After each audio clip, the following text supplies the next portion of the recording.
Tonight, we're going to explore the most powerful burst of energy that has ever reached the Earth, and the day it arrived, and what it tells us about the monsters that are hiding, right now, in our own galaxy. It happened on the 27th of December, in the year 2004. For most people on Earth, it was an ordinary day, the quiet space between Christmas and the New Year. Nobody felt anything. Nobody looked up and saw anything.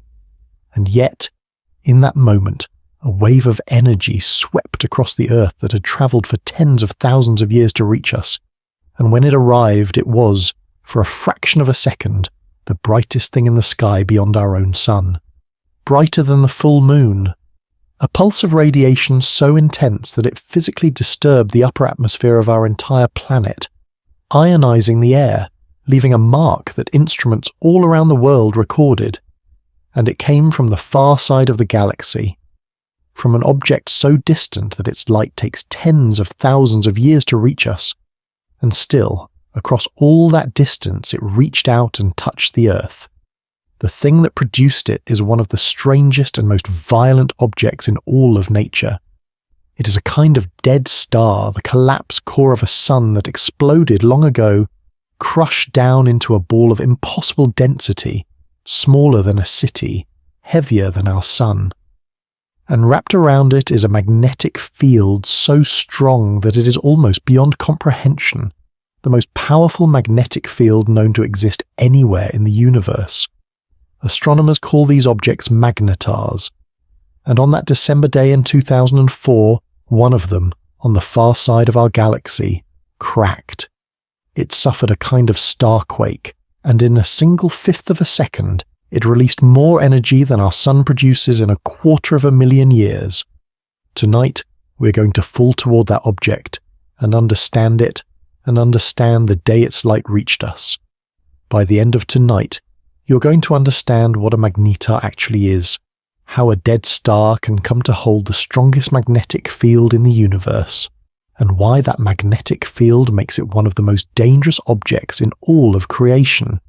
You're going to understand exactly what happened on that December day, how a flash from across the galaxy reached out and touched our atmosphere, and how astronomers traced it back to its source. You're going to understand the violence of a starquake, the moment a magnetar's crust shatters and unleashes a giant flare. And you're going to understand by the end why we are safe, why the monsters that could harm us are all comfortably far away, and why that distant violence, properly understood, is nothing to fear tonight at all. This is a journey to one of the most extreme objects in the universe, and to the day, a piece of its fury arrived at our doorstep. There is no need to follow every number. There is no test at the end. The only thing tonight asks is that you let your body grow still while we drift, together, toward a dead star with the heart of a magnet on the far side of the galaxy and the flash it sent across the dark. Before we begin, if you find that these slow journeys through the real universe help to quiet your mind at the end of the day, take a moment to subscribe so the next one can find you when you need it. If you're listening on Spotify, the follow button does the same quiet work, and it helps these long drifts through the dark reach more people than you would think. That is all. Settle in, lower the lights, let your breathing slow. Now, let's begin with the day itself, with what actually happened on that ordinary December afternoon, when a wave from across the galaxy washed silently over the Earth. Let me set the scene, because the strangest thing about that day is how little anyone noticed. There was no flash in the sky you could see with your eyes.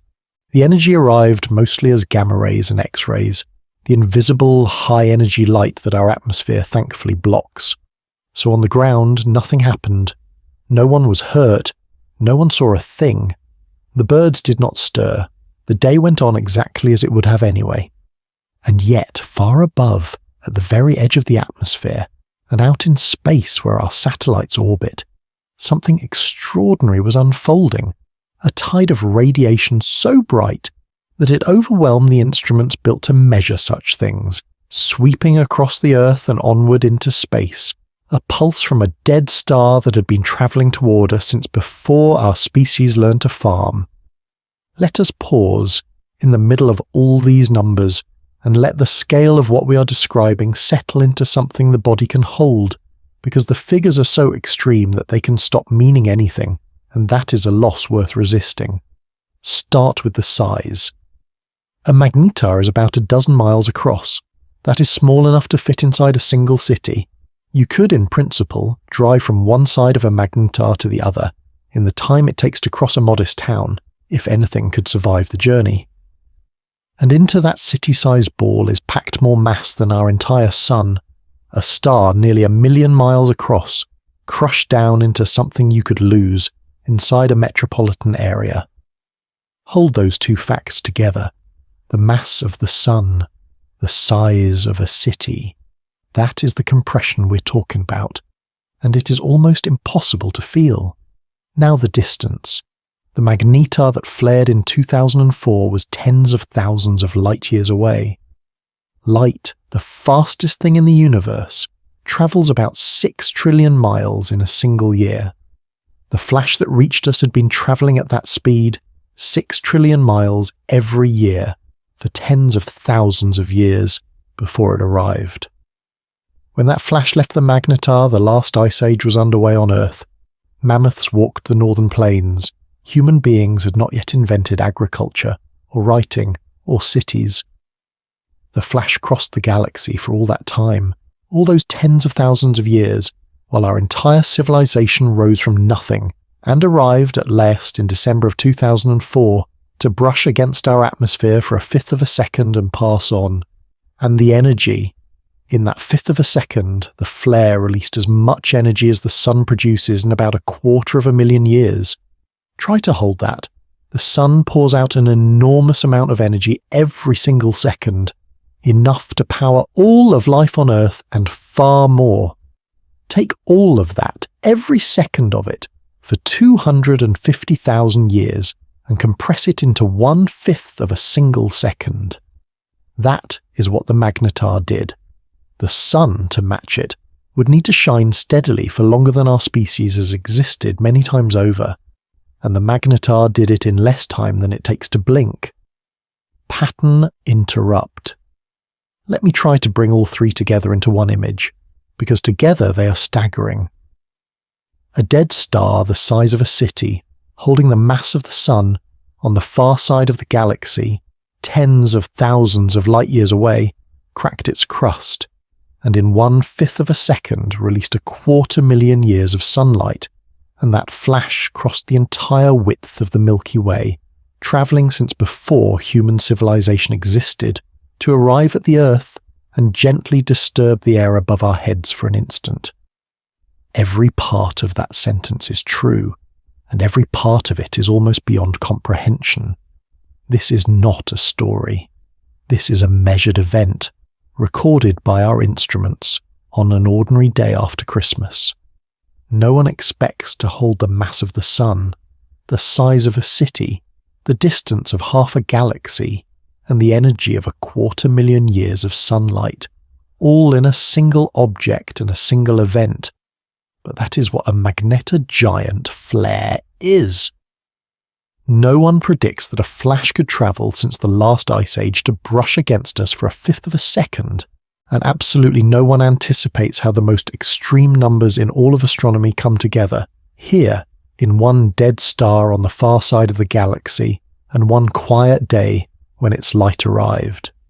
Tonight we're going to walk through what actually happened that day, moment by moment, because the detection of it is a remarkable story, and it shows just how powerful the flash truly was.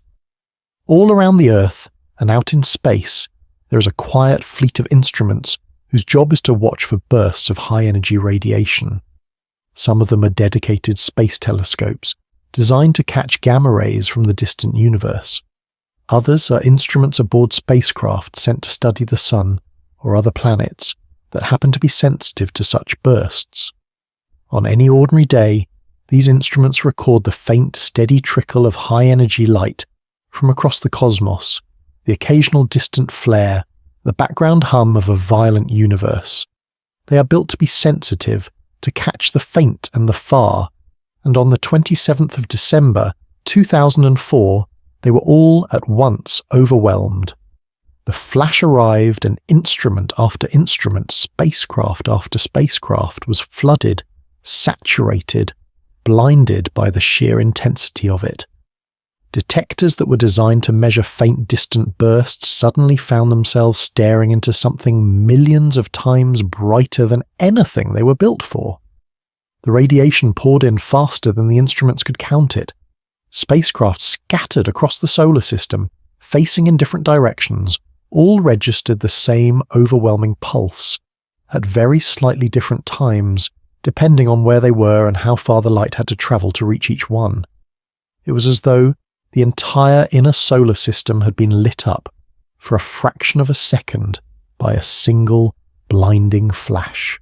Tonight, we're going to understand how astronomers actually caught the flash of 2004 and how they worked out where it came from, because the detective work is clever and it shows how a network of instruments scattered across the solar system can pin down a source on the far side of the galaxy. When the giant flare arrived, it did not strike a single telescope. It washed over the entire inner solar system, and a whole fleet of spacecraft registered it at once. There were dedicated gamma-ray instruments built to study exactly these kinds of bursts. There were instruments aboard spacecraft studying the sun, which were overwhelmed by the sudden flood of radiation. There were detectors on missions to other planets, far from Earth, that also caught the pulse. Some of these instruments were saturated, blinded, pushed far beyond what they were designed to measure, which itself told astronomers something important, that the flash was extraordinarily intense. And here is the clever part.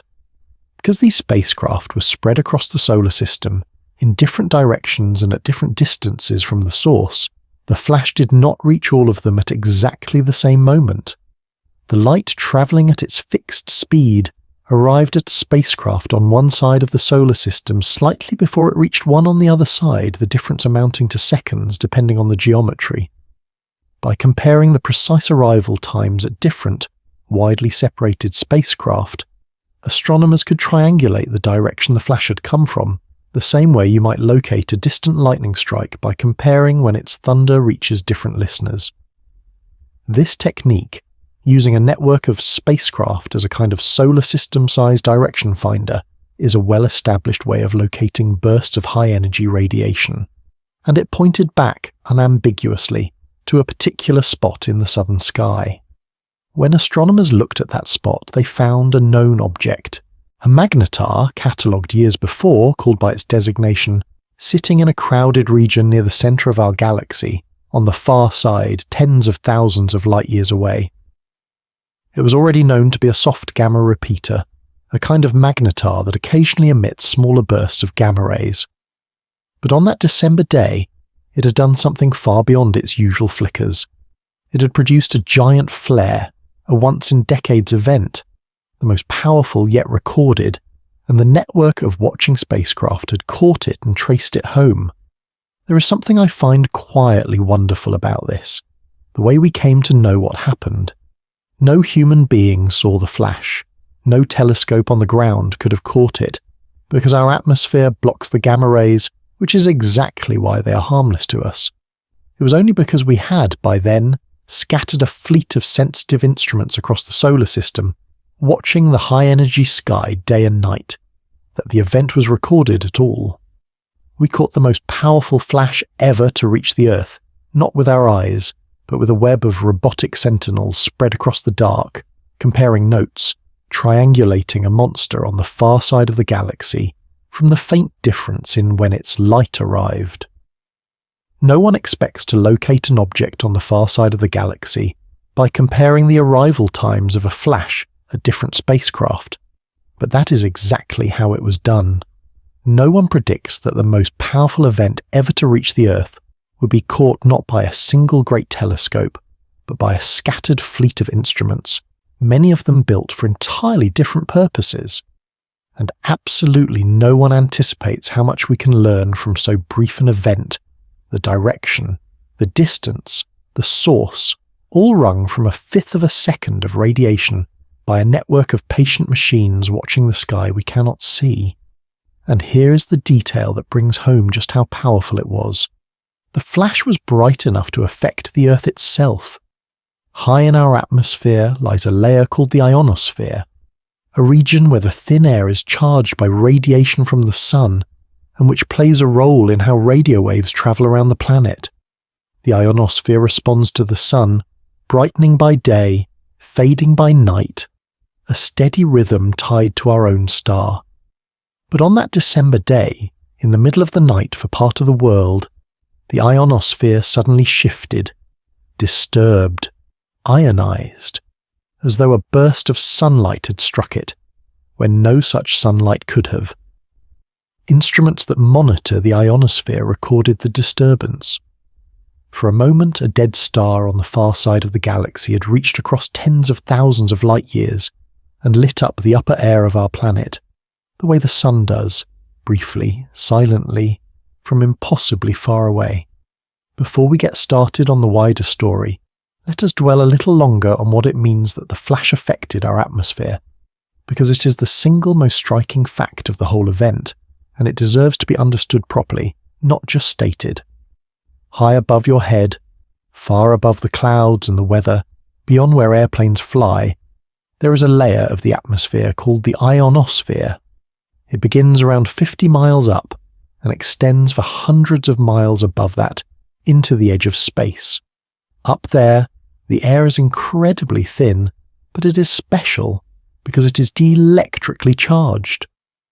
Radiation from the sun, particularly its ultraviolet and X-ray light, strikes the thin air of the ionosphere and knocks electrons off the atoms, ionizing them, creating a layer of charged particles wrapped around the planet.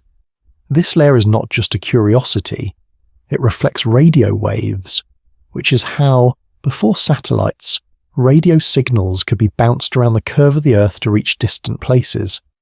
The ionosphere is, in a real sense, part of the machinery that connects our world, and the ionosphere is exquisitely sensitive to radiation. It responds to the sun constantly. During the day, when sunlight pours in, the ionosphere is strongly charged. At night, on the dark side of the Earth, with no sunlight striking it, the ionosphere fades, the charged particles slowly recombining in the dark. This daily rhythm, brightening with the sun and fading at night, is steady and predictable, tied entirely to our own star, 8 light minutes away. On the 27th of December 2004, the night side of the Earth's ionosphere suddenly brightened, as though the sun had risen when it had not. For a brief moment, instruments detected the nighttime ionosphere becoming charged, ionized, disturbed, in a way that only daytime sunlight should be able to cause. But there was no sun on that side of the Earth. The cause was the magnetar flash, arriving from the far side of the galaxy, its gamma rays and X-rays striking the upper atmosphere and ionizing it, briefly, exactly the way the sun does, from tens of thousands of light years away. A dead star, across the entire width of the Milky Way, had reached out and done to the night side of our atmosphere what only the sun, right next door, is supposed to be able to do. Sit with the comparison one more time because it is the thing that makes this event almost unbelievable. The sun is 8 light minutes away, and it is the engine of our entire world, and it charges our ionosphere every single day because it is so overwhelmingly close and bright. The magnetar was tens of thousands of light years away, more than 1 billion times farther than the sun, on the far side of the galaxy. And for a fraction of a second, it matched the sun's effect on our upper atmosphere. To do from across the galaxy, even for an instant, what the sun does from next door, requires a flash of almost unimaginable intensity at the source. The faintness of what reached us, just a brief ionospheric flicker, is the diluted remnant of something that, up close, was beyond catastrophic. No one expects a dead star on the far side of the galaxy to charge the night side of Earth's atmosphere the way the sun does by day, but that is precisely what the magnetar flare did. No one predicts that an event tens of thousands of light years away could reach across all that distance and physically alter the air above our heads. and absolutely no one anticipates that the faint, harmless flicker recorded in our ionosphere was the gentle, far-travelled echo of one of the most violent flashes the galaxy has produced in modern times. Sit with that for a moment, because it is genuinely staggering, and it is the heart of why this event matters. Our sun is right next door, by cosmic standards, 8 light minutes away. It is the overwhelming source of energy for our entire world, and it affects our atmosphere constantly because it is so close. The magnetar that flared in 2004 was not 8 light minutes away. It was tens of thousands of light years away, on the far side of the entire Milky Way galaxy, so distant that its light spent more time crossing the galaxy than our species has existed. And still, from all that way for a fraction of a second, it affected our atmosphere the way the sun does.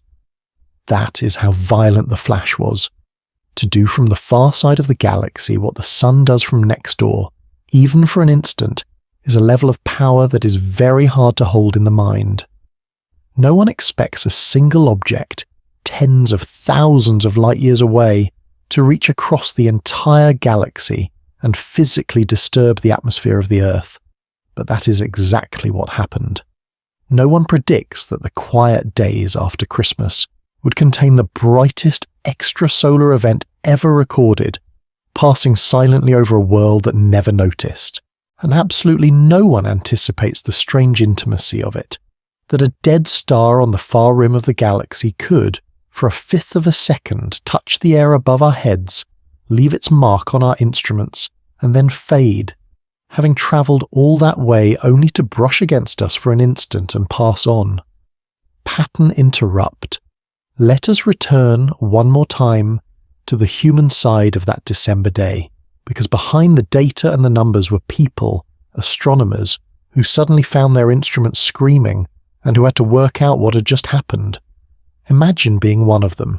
You work with a gamma-ray instrument perhaps, one designed to study faint, distant bursts. Your detectors hum along on an ordinary day after Christmas, recording the usual quiet trickle of high-energy light from the cosmos. And then, without warning, your instrument is flooded. The readings spike off the scale. The detectors saturate, overwhelmed, registering something millions of times brighter than anything they were built to measure. For a moment you might think the instrument has malfunctioned, that something has gone wrong with the hardware, because nothing in the sky is supposed to be that bright. And then word comes that other instruments, on other spacecraft scattered across the solar system, saw the same thing, at the same time, all overwhelmed at once. It was not a malfunction. Something real had happened. Something enormous. In the days and weeks that followed, astronomers around the world pieced it together. They compared the arrival times across the different spacecraft, triangulating the direction. They identified the source, a known magnetar on the far side of the galaxy.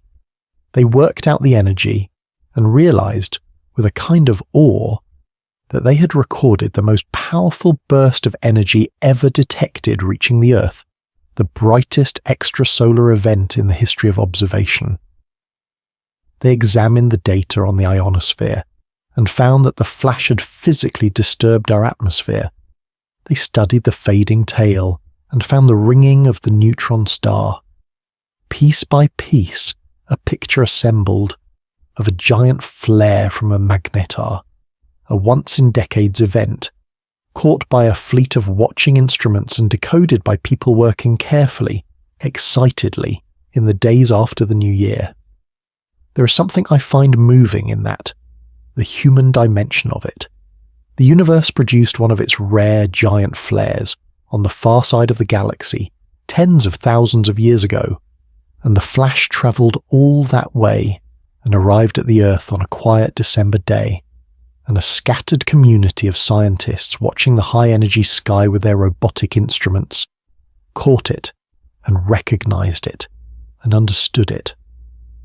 The event itself was cosmic, indifferent, ancient, but the catching of it, the understanding of it, was a deeply human achievement, the result of decades of building instruments, developing theories, learning to read the violent sky.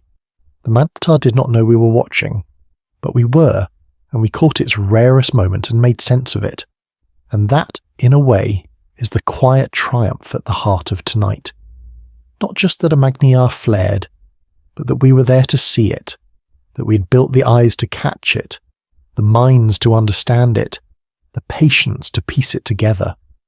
A dead star on the far side of the galaxy showed us its fury for a fifth of a second, after tens of thousands of years of its light travelling toward us, and we were ready, watching, able to receive that brief message and read it. The universe is vast and violent and ancient and mostly indifferent to us, but we have learned to watch it and to understand what we see. And on that December day, that learning paid off in the catching of the most powerful flash ever to reach our world. No one expects a quiet day after Christmas to bring the most powerful flash ever recorded reaching the Earth, but it did, and a scattered community of scientists was ready to catch it.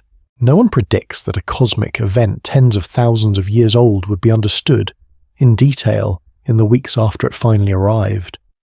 And absolutely no one anticipates how the deepest meaning of the event is not just the magnetar's fury, but our readiness to receive it. The human achievement of having built, over decades, the eyes and the minds to catch a dead star's rarest moment and understand it. By the end of tonight, you are going to understand exactly what kind of object could do this, and how and why. But first, we have to trace the flash back to its source, across the galaxy, to a small and violent point of light in the southern sky, and meet the monster that made it. The giant flare of 2004 was extraordinary, but it was not unique. There have been only a handful of these giant flares ever recorded, and knowing the full set puts the 2004 event in its proper, rare context. In the entire history of observation, astronomers have recorded only 3 confirmed giant flares from magnetars in our own galaxy and its immediate neighbours. The first was the Great Flash of 1979, the one that came from the wreckage of a star in a small neighbouring galaxy, the event that first hinted that something extraordinary was out there. The second came in 1998, from a different magnetar in our own galaxy, another powerful flare, less intense than the others but unmistakable. And the third was the Great Flare of 2004, the most powerful of the 3, the brightest extrasolar event ever recorded, the one we have been exploring tonight.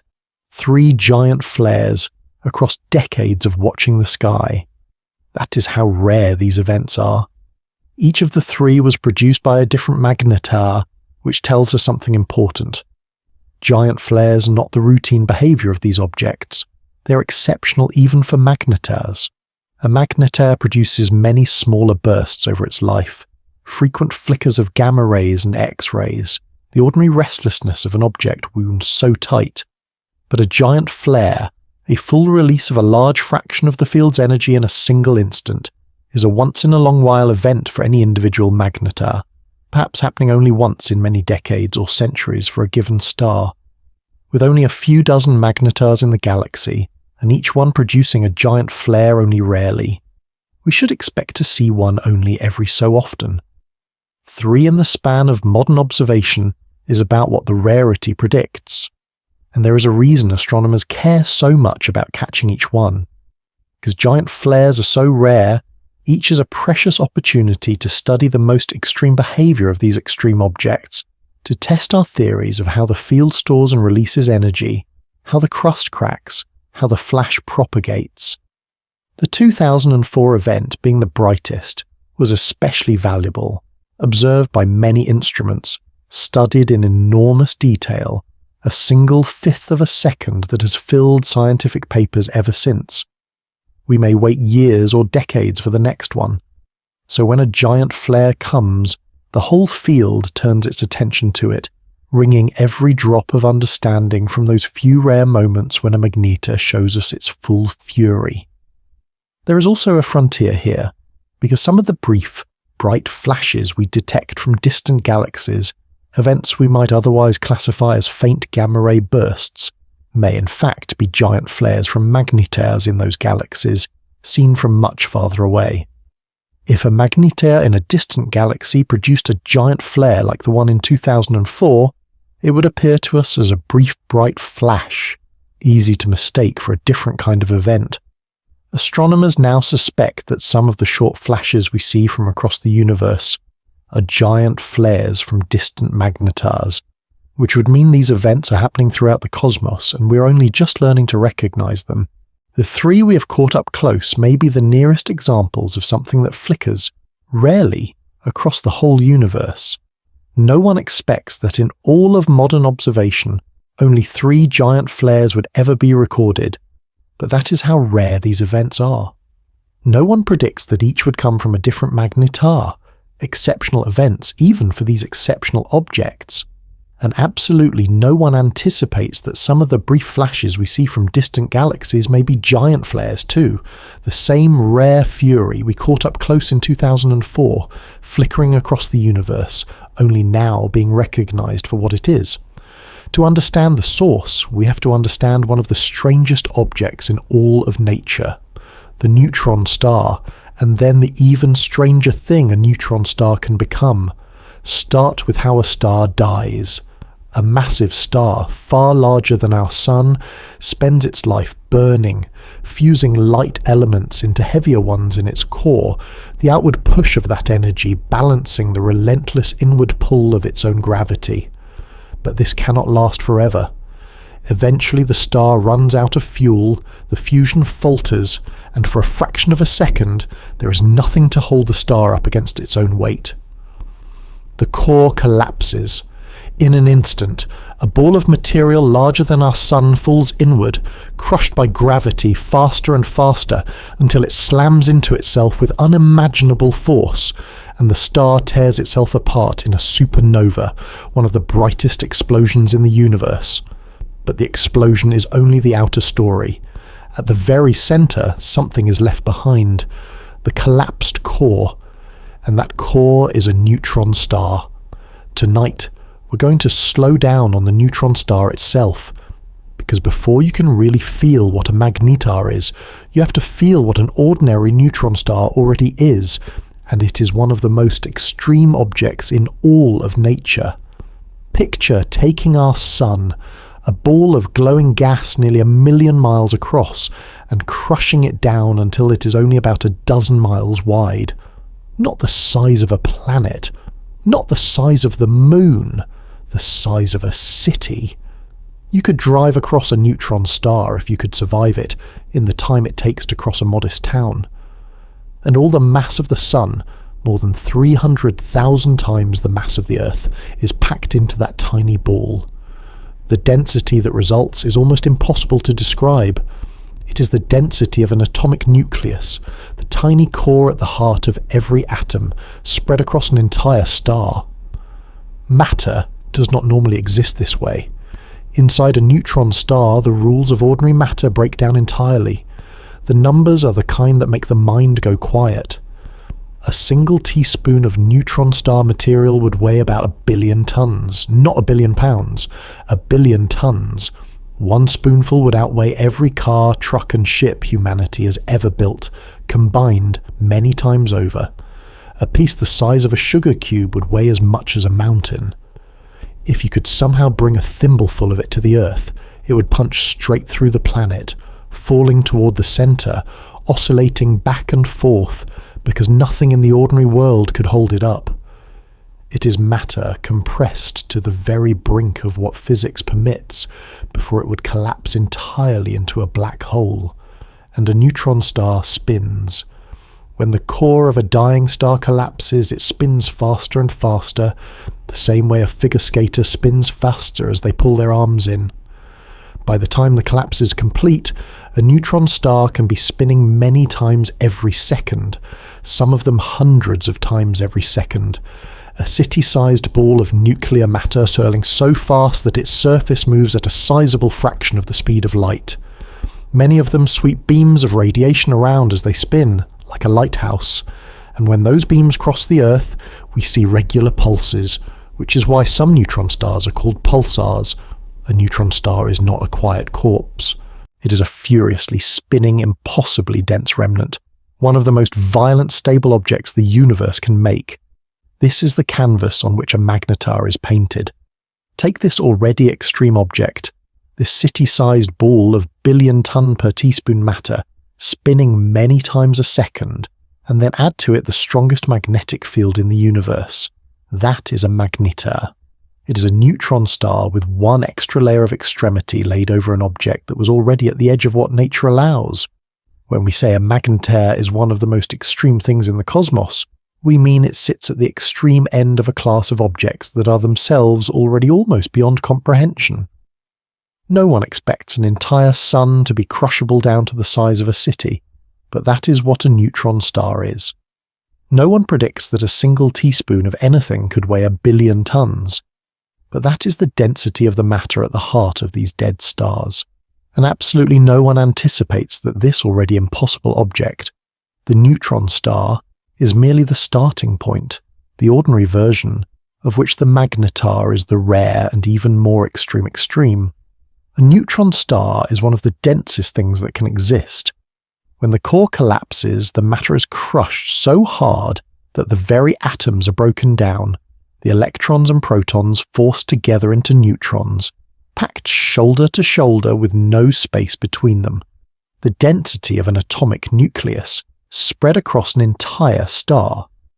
The result is a ball only about 12 miles across, the size of a city that contains more mass than our entire sun. The numbers are almost impossible to feel. A single teaspoon of neutron star material would weigh about 1 billion tons. A sugar cube of it would outweigh a mountain.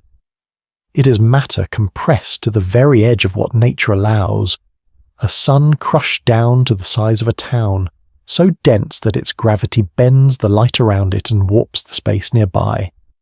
By the end of tonight, you're going to understand a consequence of a magnetar's field so strange that it touches the deepest physics we know, and it is worth understanding, because it shows that these objects do not just push on matter.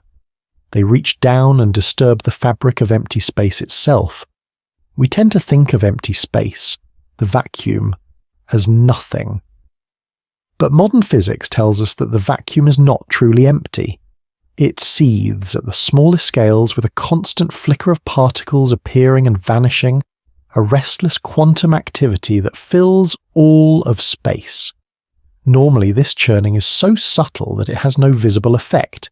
The vacuum looks and behaves like nothing, because the quantum flicker is too faint to notice. But a strong enough magnetic field can change that, and a magnetar's field is strong enough. Above a certain critical strength, a magnetic field becomes intense enough to affect the quantum vacuum itself, to organize that restless flicker in a way that changes how light moves through it. A magnetar's field exceeds this critical strength by a wide margin. So in the space immediately around a magnetar, the vacuum stops behaving like ordinary nothing. It becomes, in effect, a strange optical medium, bending and splitting light in ways that empty space never does. Physicists call this effect vacuum birefringence, the splitting of light by the magnetized vacuum, and it had been predicted by theory for decades before there was any hope of observing it, because no ordinary place in the universe has a field strong enough to produce it. Only near a magnetar does the vacuum become magnetic enough for the effect to appear, and astronomers have found tentative signs of exactly this. In the light from a magnetar, the polarized glow that suggests the vacuum around the star really is behaving as the theory predicts. Sit with what that means. A magnetar's field is so strong that it changes the properties of empty space. It takes the vacuum, the nothing that fills the universe, and makes it into something, an optical medium that bends and splits light. This is not the field pushing on matter or pulling on metal. This is the field reaching down to the most fundamental level of reality, to the quantum nature of the vacuum itself, and altering it. There are only a handful of places in all of physics where the theoretical extremes meet observable reality, where the equations describing the deepest structure of the vacuum can actually be tested. A magnetar is one of them. These dead stars are not just astronomical curiosities, they are natural laboratories for physics at the very edge of what we understand, the only places in the universe where the magnetized vacuum can be studied directly.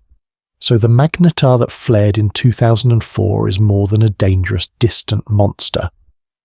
It is, in a sense, an experiment that nature has set up for us, a place where the most extreme physics becomes visible. Its field is so strong that it warps not only atoms but the vacuum itself, letting us glimpse effects that exist nowhere else, that could never be produced in any laboratory on Earth. The same object that reached across the galaxy to touch our atmosphere is also a window into the deepest behavior of empty space, a place where the equations of fundamental physics are written, faintly, in the polarized light of a dead star.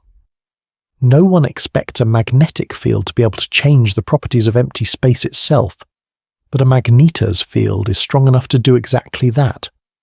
No one predicts that the vacuum, the nothing that fills the universe, could be made to bend and split light, except in the extreme space around these dead stars.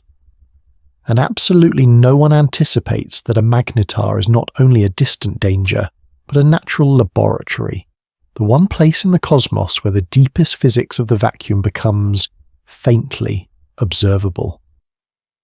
Tonight we're going to go inside a neutron star for a moment, because what lies beneath the crust is one of the strangest realms in all of physics, a place where matter behaves in ways found nowhere else in the universe. Begin at the surface. A neutron star has a thin atmosphere, perhaps only inches thick, of hot plasma, held down by gravity hundreds of billions of times stronger than the Earth's. Below that lies the crust, a solid shell of crushed nuclei arranged in a rigid crystalline lattice, fantastically strong, the place where a magnetar's magnetic field is anchored and where starquakes occur. But the crust is only the outer skin. Go deeper, and the matter changes, becoming stranger and denser with every mile down. In the lower crust, physicists believe matter takes on bizarre forms, shapes that have earned wonderfully strange names. As the pressure climbs, the nuclei are squeezed so hard that they can no longer stay as separate spheres. They merge and deform into long tubes and sheets and other shapes, and physicists with a sense of humour have named these forms after pasta. There is a region thought to contain nuclear matter in the shape of long strands, called spaghetti. Deeper still, sheets called lasagna. Tubes and bubbles with other culinary names. This is the nuclear pasta, a layer inside a neutron star where matter arranges itself into shapes that exist nowhere else, under pressures that would crush anything we know. It is thought to be the strongest material in the entire universe, far stronger than steel or diamond, the toughest stuff that nature can make. Below the crust lies the core, and here matter becomes stranger yet. The neutrons that make up most of the star are believed to form a superfluid, a state of matter that flows with absolutely no friction, swirling endlessly without ever slowing down. Mixed in may be a superconducting sea of protons, carrying electric current with no resistance at all. These exotic states, superfluidity and superconductivity, are things we can barely produce on Earth, in tiny amounts, at temperatures near absolute zero. Inside a neutron star, they may fill the entire core, a vast frictionless ocean of nuclear matter swirling beneath the crust. And at the very center, where the pressure is greatest, no one is entirely sure what exists. The matter may break down into even more fundamental particles, into forms of matter that have never been observed and may exist nowhere else in the cosmos. The heart of a neutron star is one of the genuine frontiers of physics, a place whose contents we are still trying to understand. So when a magnetar flares, when its crust quakes and its field snaps free, all of this is involved: the rigid crystalline crust, the nuclear pasta beneath, the superfluid core swirling below.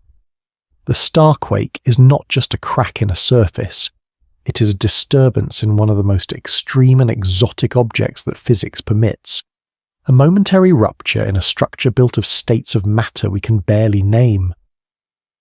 The flash that reached the Earth in 2004 came from the surface of an object whose interior is stranger than almost anything else in the universe, a dead star whose insides are a laboratory of physics beyond our reach.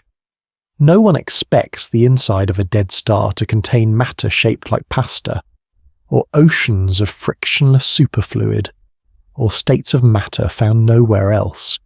But that is what physicists believe lies beneath a neutron star's crust.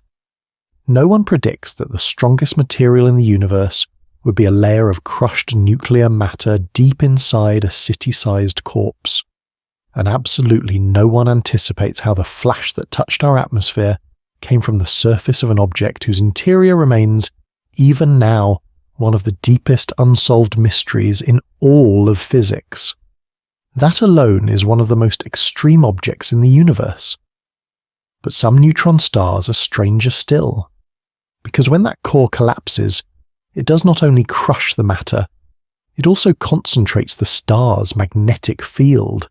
Every star has a magnetic field, our own sun included, and when a star's core collapses from something larger than the sun down to the size of a city, that magnetic field is squeezed, concentrated, intensified into a tiny fraction of the space it once filled. For most neutron stars, this produces a magnetic field already far stronger than anything we could make on Earth. But for a rare few, something extra happens, some additional process in the chaos of the collapse that amplifies the field far beyond even that, to strengths that are almost beyond belief. These are the magnetars, neutron stars with the strongest magnetic fields in the known universe. Before we get started, a natural question is why some neutron stars become magnetars and most do not. After all, every neutron star concentrates its progenitor star's magnetic field when it collapses. So why do only a rare few end up with these monstrous universe-leading fields? The answer is not fully settled, and the uncertainty is itself part of the story. Every neutron star is born with a strong magnetic field, simply from the squeezing of the dying star's existing field into a tiny ball. That alone produces fields far stronger than anything on Earth. But a magnetar's field is hundreds or thousands of times stronger even than an ordinary neutron star's. Something extra must happen during the birth to amplify the field that far. And the leading idea involves the spin and the churning of the newborn neutron star in the first moments after the collapse. The thought is this: if the collapsing core is spinning fast enough as it forms, and if its interior is churning and convecting violently, as it would be in the chaos of those first instants, then the combination of rapid spin and turbulent motion can act like a dynamo, a natural engine for generating magnetic fields. The same basic process, on a far gentler scale, generates the magnetic fields of planets like the Earth and stars like the Sun. But in a newborn neutron star, spinning perhaps hundreds of times a second, with its interior churning at enormous speed, the dynamo could be extraordinarily powerful, building the magnetic field up to magnetar strengths in the first seconds of the star's life. If the newborn star spins fast enough, you get a magnetar. If it spins more slowly, you get an ordinary neutron star. That is one leading picture, though astronomers continue to debate the details. This would explain why magnetars are rare. It requires a special set of circumstances at birth, a fast enough spin, a violent enough churning, to drive the dynamo to such extreme strengths. Most dying stars do not produce a core spinning fast enough to make a magnetar, and so most become ordinary neutron stars instead. Only a minority hit the right conditions. The result is that, of all the neutron stars in the galaxy, only a small fraction are magnetars, the rare cases where the birth went just so, and the dynamo ran wild. And there is a poignant detail in their rarity. A magnetar's monstrous field, for all its strength, does not last forever. The field gradually decays over time, weakening across thousands and tens of thousands of years as the energy stored in it is slowly released, in part through the very flares and bursts that make magnetars so dramatic. So a magnetar is not only rare, it is also young. The magnetars we see are relatively recent births, dead stars still in the violent first chapter of their long existence, their field still near full strength.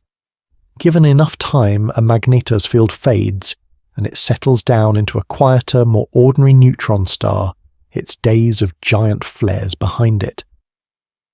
The monster is a phase, a fierce and brief youth, before the long calm of the rest of a neutron star's life. No one expects the difference between an ordinary neutron star and the most magnetic object in the universe to come down to how fast the core was spinning in the first seconds of its birth. But that may be exactly the deciding factor. No one predicts that the strongest magnetic fields in existence are built by a dynamo, the same basic engine that magnetizes planets, simply run to a far greater extreme. And absolutely no one anticipates that these monsters are not only rare but young, fierce in their brief early days, destined to fade over the ages into the quiet dead stars they will spend the rest of eternity as. And the strength of a magnetar's field is genuinely difficult to comprehend. The magnets you know, the ones that hold notes to a refrigerator, have a certain modest strength. The strongest magnets we can build in our most advanced laboratories, for brief instants, are far stronger than that.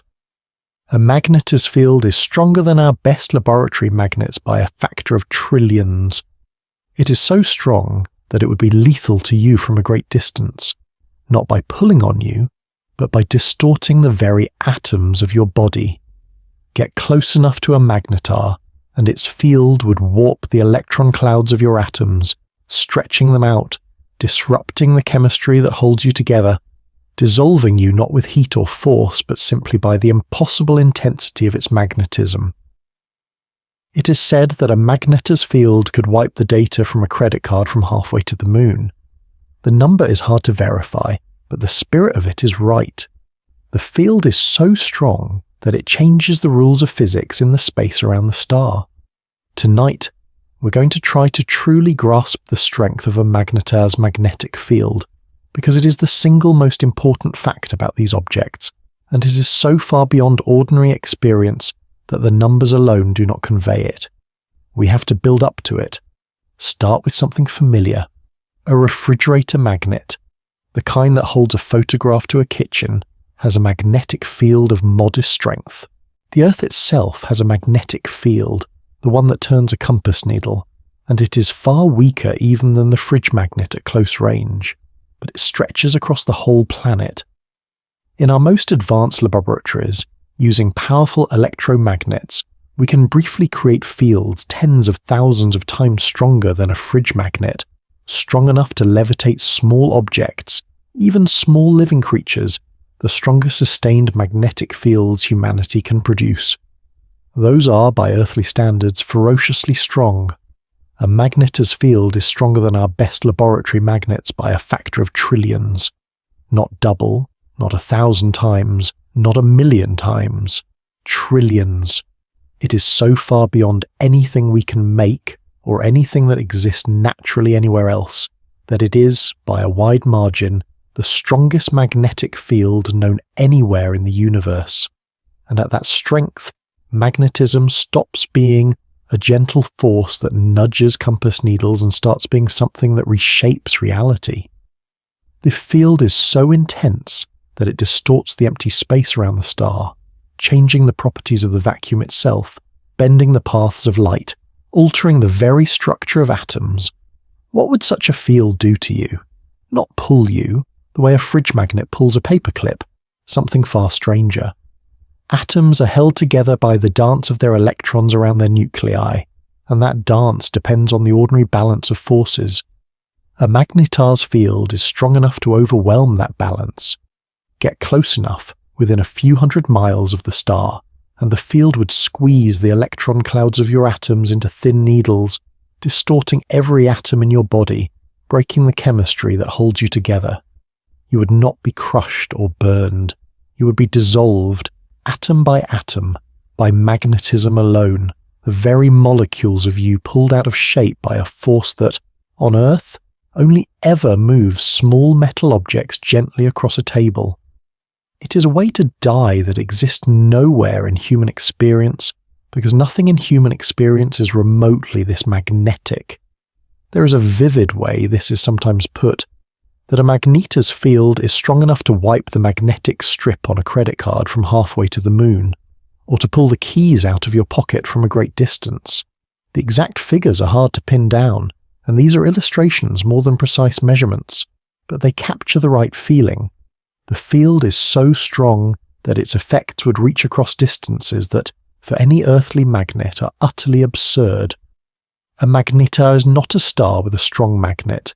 It is a star that is, in a sense, made of magnetism. Its field so dominant that it governs everything that happens on and around the star, the true source of all its violence. No one expects magnetism, the gentle force of fridge magnets and compass needles, to become something that can dissolve atoms and reshape the vacuum, but at a magnetar's strength, that is exactly what it becomes. No one predicts that the strongest magnetic field in the universe would be stronger than our best efforts by a factor of trillions, and absolutely no one anticipates that a force we think of as mild and familiar could, in a magnetar, become one of the most violent and dangerous forces in all of creation. Pattern interrupt. Hold the full strangeness of what we are describing, because it is easy to let the word slide past. We're talking about the crushed core of a dead star, a ball of city size and more than a sun's worth of mass, so dense a teaspoon weighs 1 billion tons, wrapped in a magnetic field so strong it would dissolve your atoms from a distance. This is not science fiction. These objects are real. There are dozens of them in our galaxy that we know of, and one of them, on the far side of the Milky Way, in 2004, did something that reached all the way across the galaxy and touched the Earth. Tonight, we're going to return to the crust for a moment, and to the starquake itself, because the strength of that crust and the violence of its failure is one of the most extreme things in the whole story, and it deserves a closer look. We have called the neutron star's crust incredibly strong, but it is worth putting a number to it, because the number is staggering. The crust of a neutron star, that lattice of crushed nuclei, is estimated to be something like 10 billion times stronger than steel. Not 10 times, 10 billion times. It is by some measures the strongest material that can exist anywhere in the universe, far stronger than any metal, any diamond, anything we could ever make or find. And it needs to be that strong, because it has to hold against the unimaginable gravity and the monstrous magnetic stress of the magnetar. The crust is the strongest solid in existence, holding together one of the most extreme objects in existence. And yet the magnetic field of a magnetar is strong enough to break even that. This is the thing to hold in mind. The field puts the crust under such tremendous stress, twisting it, straining it, that eventually it exceeds even the 10 billion times steel strength of the crust, and the crust fails. It cracks. The strongest material in the universe, shattered by the strongest magnetic field in the universe.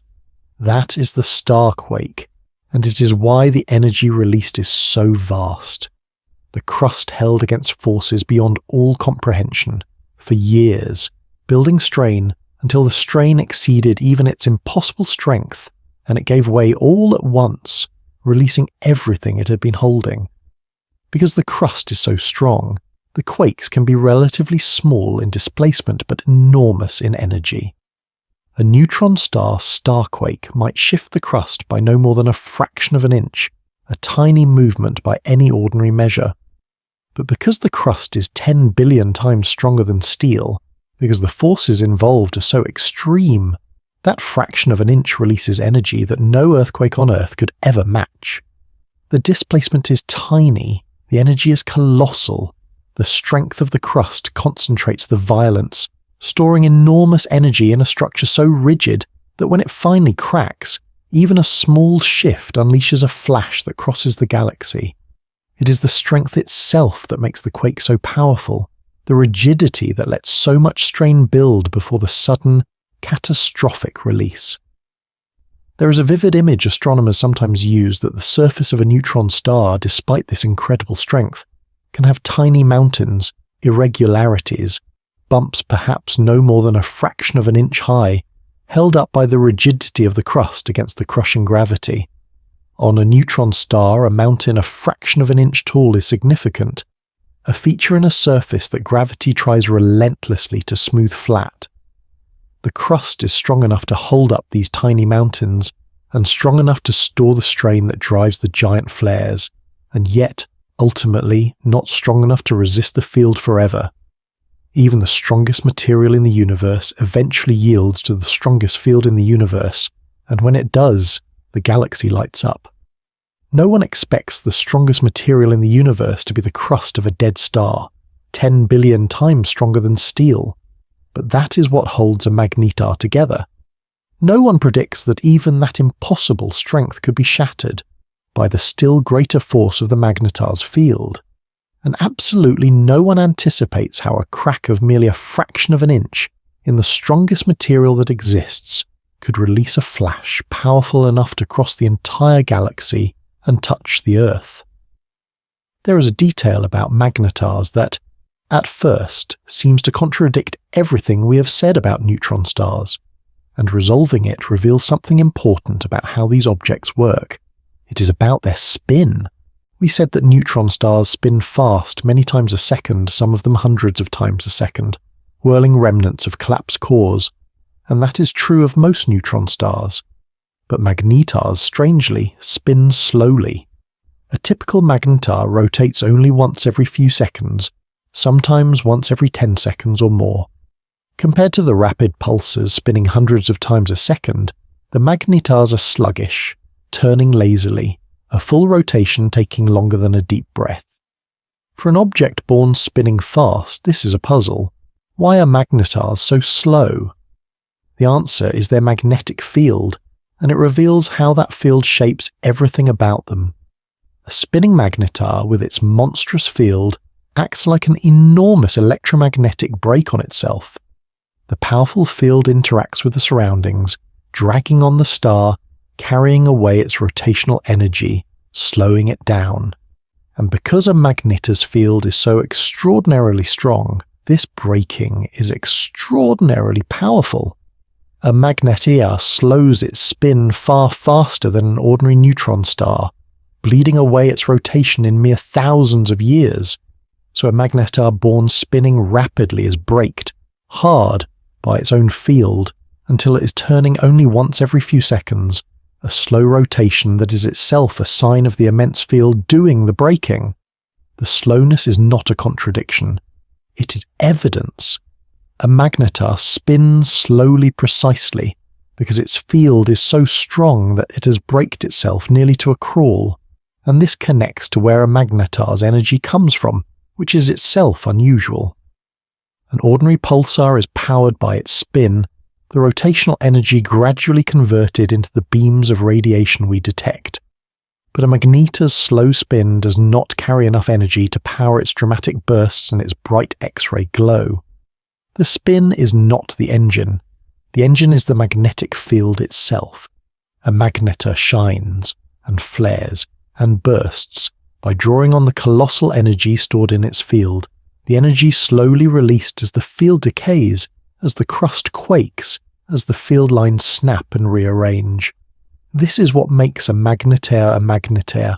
It is not powered by spin, like a pulsar, or by feeding on gas, like some neutron stars. It is powered by magnetism, by the slow, violent release of the energy locked in the strongest field in the universe. So the slow spin of a magnetar is a kind of signature, a tell. When astronomers find a neutron star turning slowly, once every several seconds, and yet glowing brightly in X-rays, far brighter than its slow spin could power, they know they have found something unusual. A slow spin and a bright glow do not go together for an ordinary neutron star. They go together only if the star is powered by something other than its spin, by a magnetic field of magnetar strength, breaking the rotation and fueling the glow at the same time. The slowness and the brightness together point unmistakably to a magnetar, a dead star running not on spin but on the slow release of its own impossible magnetism. No one expects the most magnetic objects in the universe to also be among the slowest spinning neutron stars, but they are, braked nearly to a crawl by their own monstrous fields. No one predicts that a magnetar shines not by its spin but by the slow, violent release of its magnetic energy, and absolutely no one anticipates how the slow turn of a magnetar once every several seconds is itself the fingerprint of the strongest field in the universe, breaking the star and fueling its fury all at once. No one expects a dead star to become the strongest magnet in the universe, but that is what a magnetar is. No one predicts that the collapse of a dying sun would concentrate its magnetic field to a strength that bends the rules of physics in the space around it. And absolutely no one anticipates how extreme these objects truly are. City-sized, sun-heavy, impossibly dense, and wrapped in a magnetism so fierce that it makes them, by some measures, the single most magnetic things that exist anywhere in all of creation. Now, let's begin with the quieter side of magnetars, beyond the dramatic flares, and it is worth understanding, because it is how most of them are found, and it reveals the slow, constant work of that monstrous field. Even when a magnetar is not flaring, it glows. It shines steadily in X-rays, far more brightly than an ordinary neutron star of the same age and temperature should. This persistent glow is one of the main ways astronomers find magnetars in the first place, by spotting a neutron star that is far too bright in X-rays for its slow spin to explain. And the source of that glow is, once again, the magnetic field. The field is so strong that it does work on the star continuously, even between flares, heating the crust from within, twisting and stressing it, and releasing energy in a steady trickle that shines out as the persistent X-ray glow. The field is not only the source of the rare giant flares, it is also the engine of the constant, quieter radiance. Think of it as the difference between an earthquake and the slow, constant creep of a fault line. The giant flare is the earthquake, the sudden, catastrophic release. But between the great quakes, the strain is always building, always shifting, the crust always being worked by the field, and this constant working releases energy all the time, a steady warmth, a persistent glow. A magnetar is never truly at rest. Its field is always straining its crust, always heating it, always leaking energy into the X-ray glow we detect. The flares are the dramatic punctuation. The glow is the constant background hum of an object under permanent magnetic stress.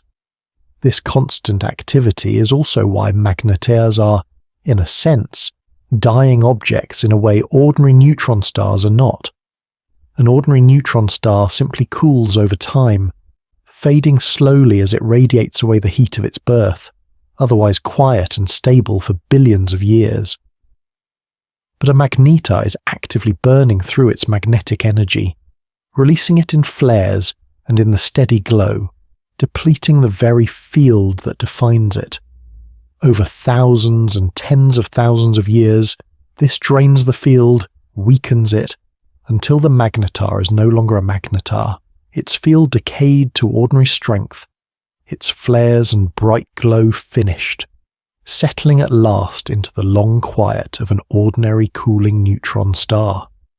The magnetar phase is the brief, fierce, energetic youth, powered by the rapid release of the field. The long calm afterward is the rest of the star's existence. So the X-ray glow we detect is the sign of a magnetar spending itself, burning through its magnetic energy in the brief bright chapter of its life. The 2004 magnetar, even now, between its rare giant flares, glows steadily in X-rays, its field working its crust, leaking energy, slowly depleting itself. It is, in a sense, dying twice over, a dead star, the remnant of a supernova that is itself slowly using up the magnetic energy that makes it special, on its way to becoming an ordinary quiet corpse like the hundreds of millions of others that drift through the galaxy. The monster is temporary. even the strongest magnet in the universe is slowly fading. No one expects a dead star to glow steadily in X-rays far brighter than its temperature should allow, but a magnetar does, powered by the constant working of its field. No one predicts that these objects are actively burning through their magnetic energy, dying a second time as they deplete the very field that defines them, and absolutely no one anticipates how the strongest magnet in the universe is also a fading thing, spending itself in flares and glow on its way over the long ages to becoming just another quiet dead star. So how does an object like this produce a flash that can cross the galaxy? The answer lies in that monstrous magnetic field, and in what happens when it becomes too much for the star to hold. Expectation. A dead star is a calm, settled corpse. Reality. A magnetar's magnetic field is not a calm, settled thing. It is wound tight, twisted, under enormous strain, threaded through the body of the star and anchored in its solid crust.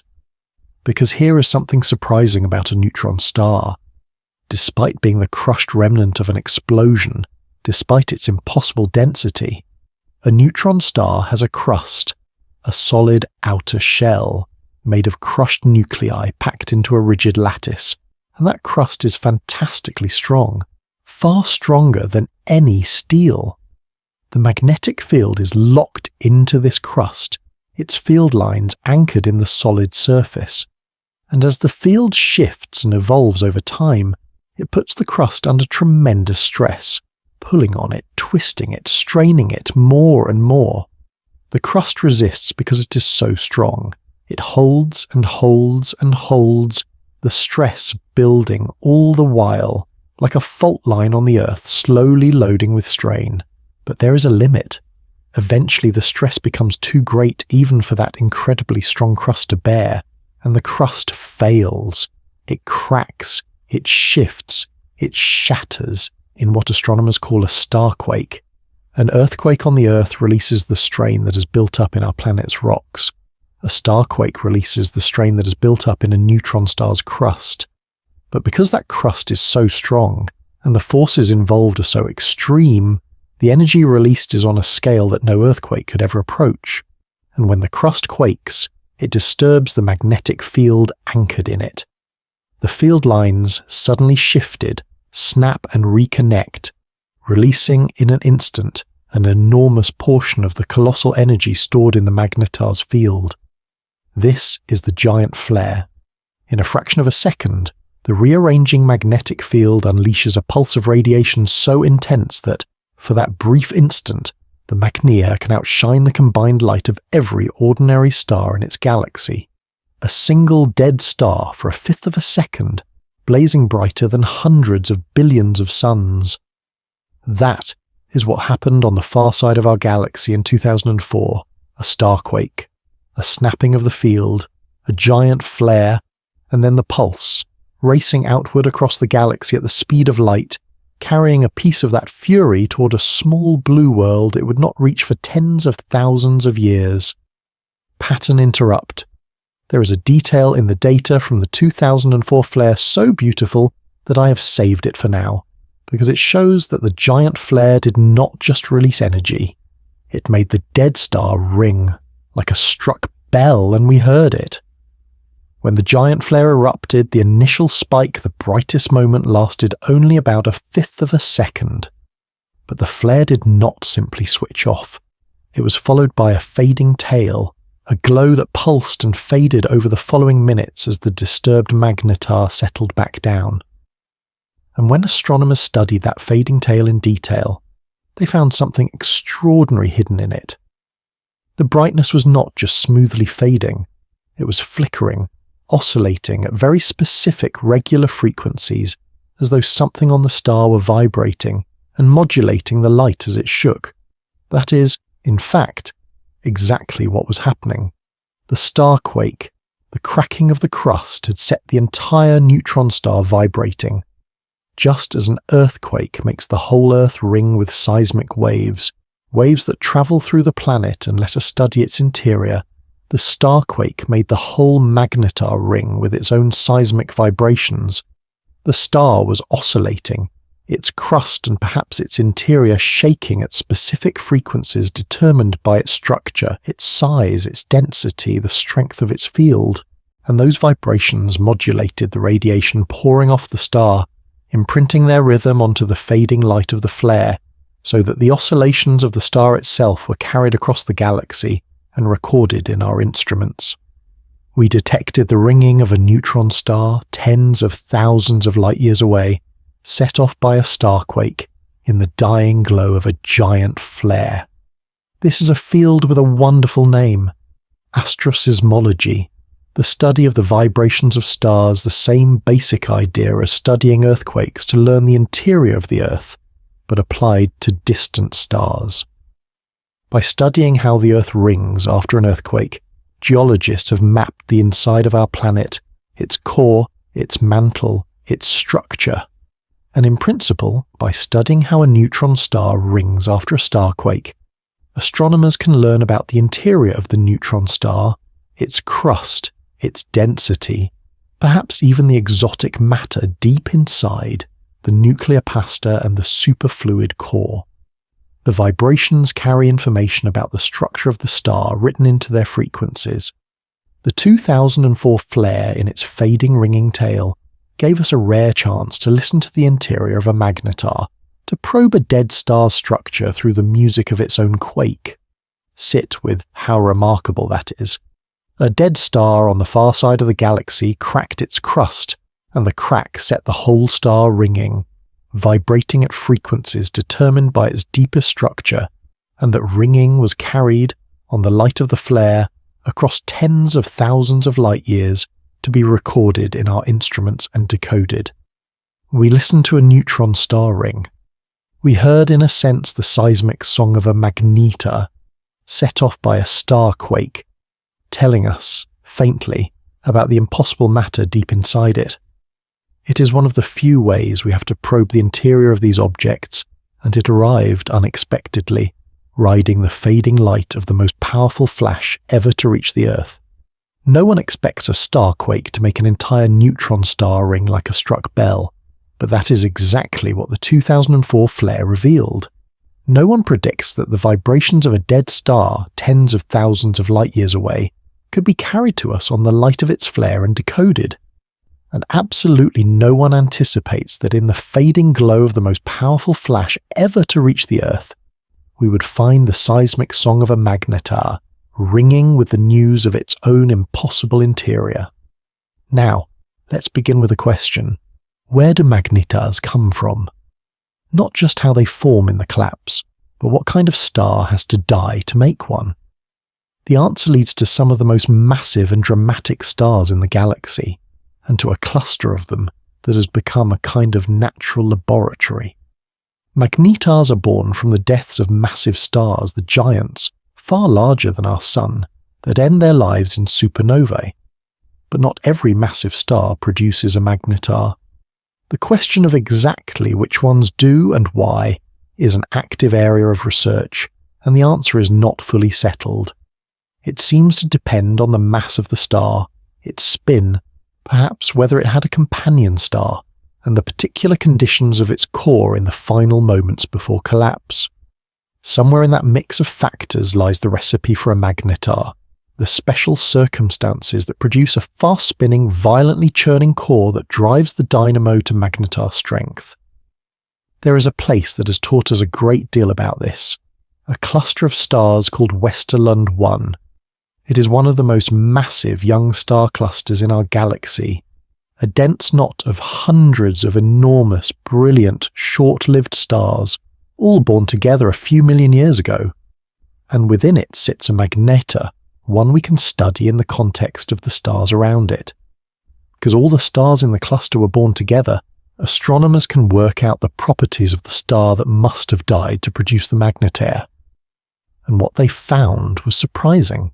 The progenitor appears to have been an extremely massive star, far more massive than the simple theory suggested should produce a neutron star at all.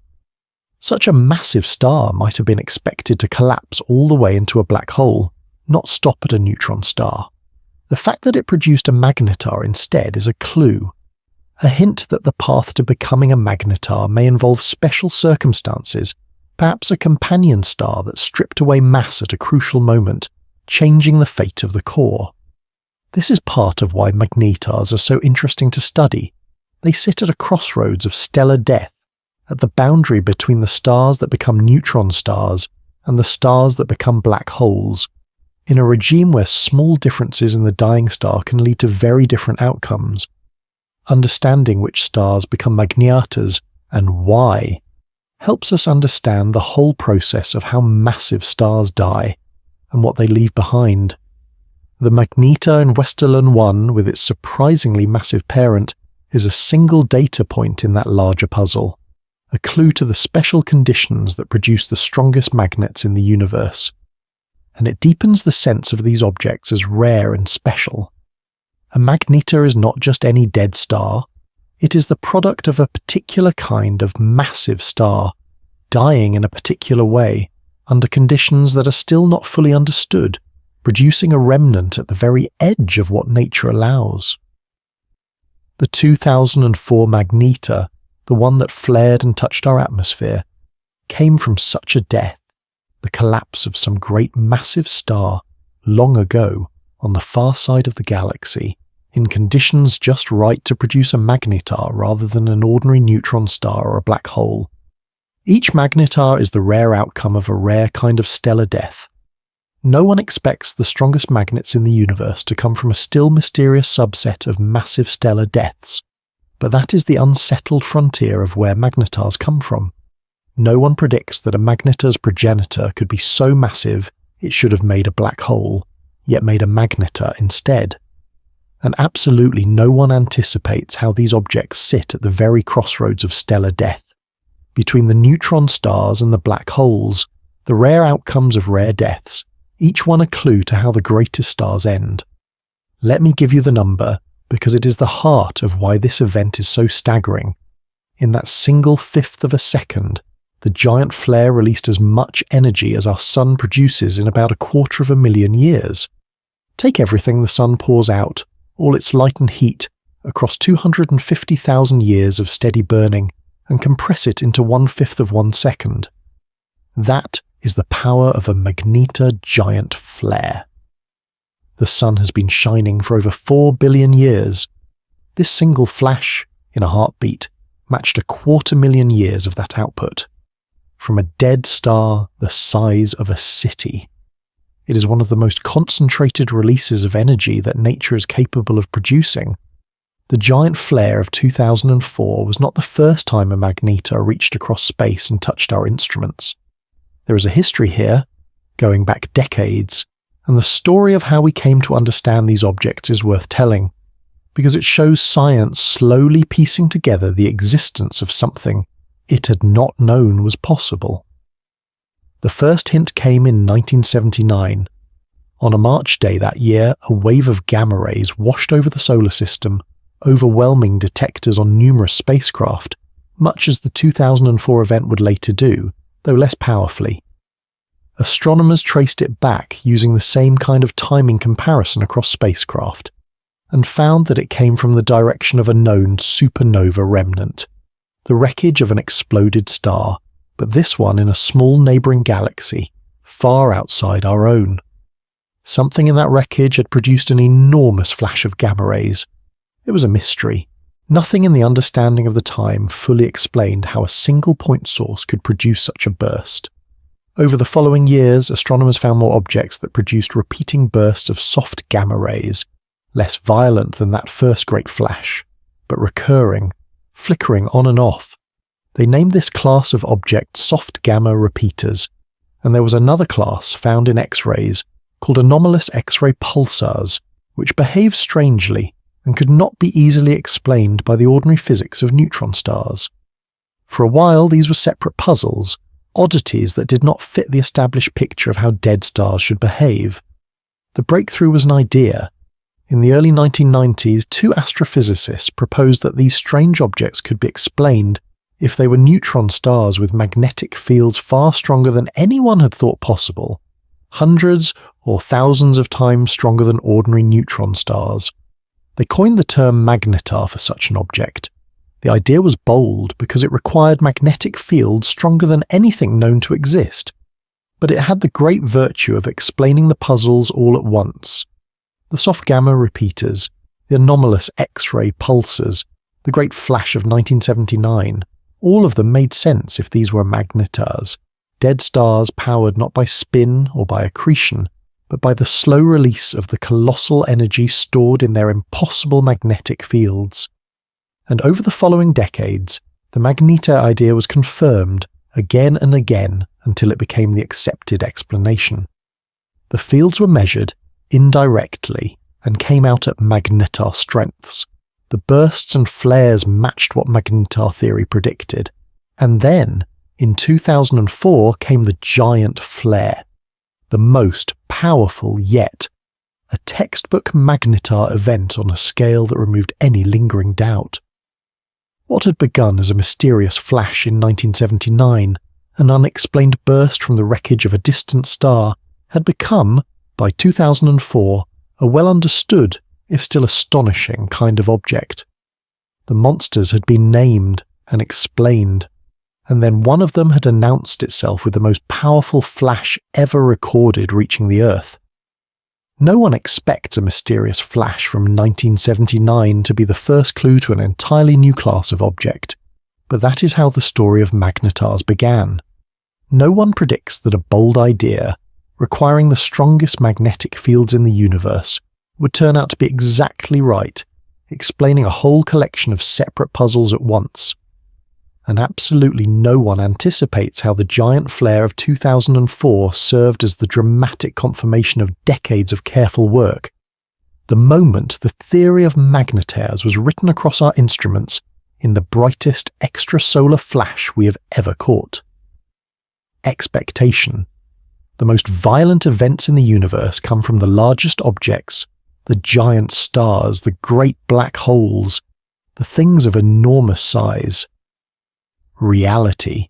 One of the most concentrated bursts of energy in all of nature comes from a dead star only a dozen miles across, smaller than many cities, when the strain in its crust finally cracks and its monstrous magnetic field snaps free.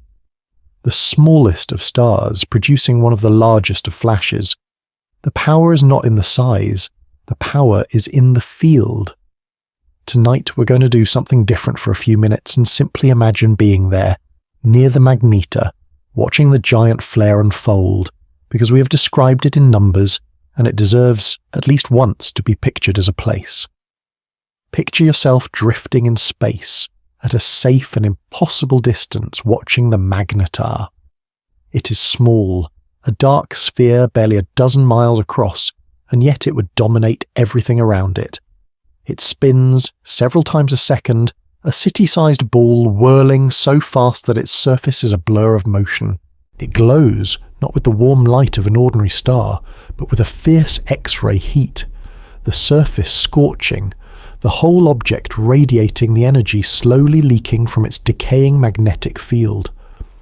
Around it, the space itself seems disturbed, the field so strong that it bends the light passing near, warps the vacuum, makes the region around the star shimmer and distort in ways no ordinary space ever does. It is a small, dark, furious thing, wound impossibly tight, humming with stored energy. And then the quake.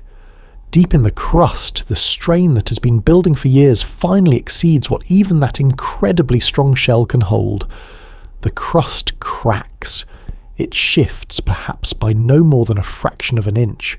But in an object this extreme, a fraction of an inch is a cataclysm. The shift disturbs the magnetic field anchored in the crust, and the field, suddenly free to rearrange, snaps into a new configuration, releasing in an instant a vast portion of the colossal energy stored within it. The magnetar flares. For a fifth of a second, this small dark sphere blazes brighter than every ordinary star in the galaxy combined, a single point outshining hundreds of billions of suns, a flash of gamma rays and X-rays erupting outward in all directions, racing off into space at the speed of light. If you were watching, At your safe and impossible distance, you would see the dark sphere suddenly become the brightest thing in all of creation for a heartbeat and then fade back to its fierce but ordinary glow.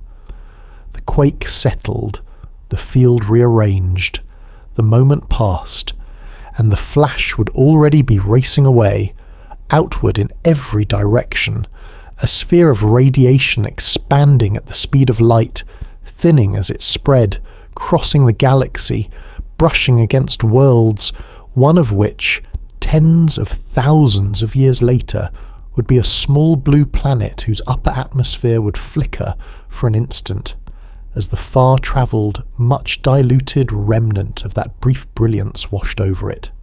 There is something I find genuinely beautiful in holding that image, the small, dark, furious star, the sudden, unbearable brilliance, the flash racing out across the dark to touch distant worlds. It is violent, yes, one of the most violent events nature produces, but from a safe distance, it is also a thing of strange beauty, a brief flowering of light from a dead star, a moment when something small and dark becomes, for a heartbeat, the brightest thing in the galaxy.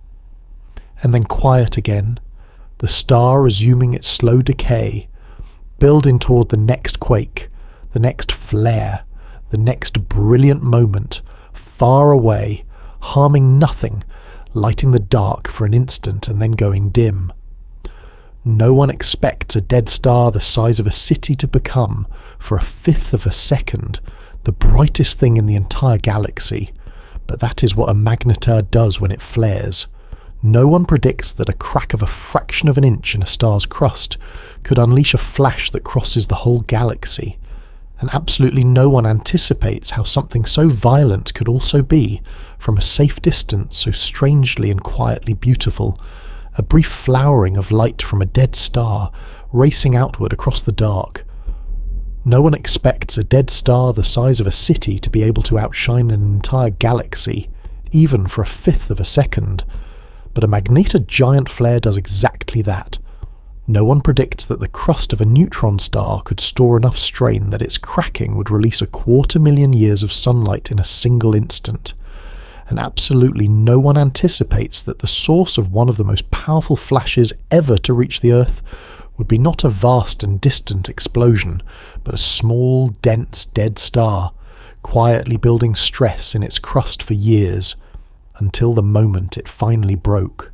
By the end of tonight, you're going to understand that the study of magnetars is far from finished, that this is a living, active field, and that the coming years are likely to bring discoveries that deepen the picture we have drawn tonight. The frontier moves on several fronts at once. New X-ray telescopes, more sensitive than any before, are surveying the sky for the faint glow of magnetars we have not yet found, slowly increasing the small catalogue of known objects. Each new magnetar found is a fresh example to study, a new data point in understanding how these objects form, behave, and fade.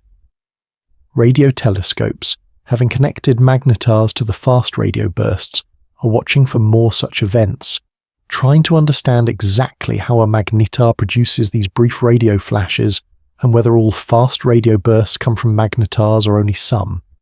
And the great networks of gamma-ray instruments continue their constant watch, waiting, patiently, for the next giant flare, which could come tomorrow or could come decades from now, but which, when it comes, will be studied with instruments far more capable than those that caught the 2004 event. There are real open questions driving all of this. We do not fully understand exactly which stars become magnetars and why. We do not fully understand the precise mechanism of the giant flares, the exact way the crust cracks and the field reconnects. We do not know how many fast radio bursts come from magnetars. We are still working out the structure of the interior, the nuclear pasta, the superfluid core. We have tentative signs of the magnetized vacuum-bending light, but we want more. Each of these is a genuine frontier, a place where the next observations could sharpen, or surprise, or overturn what we currently believe.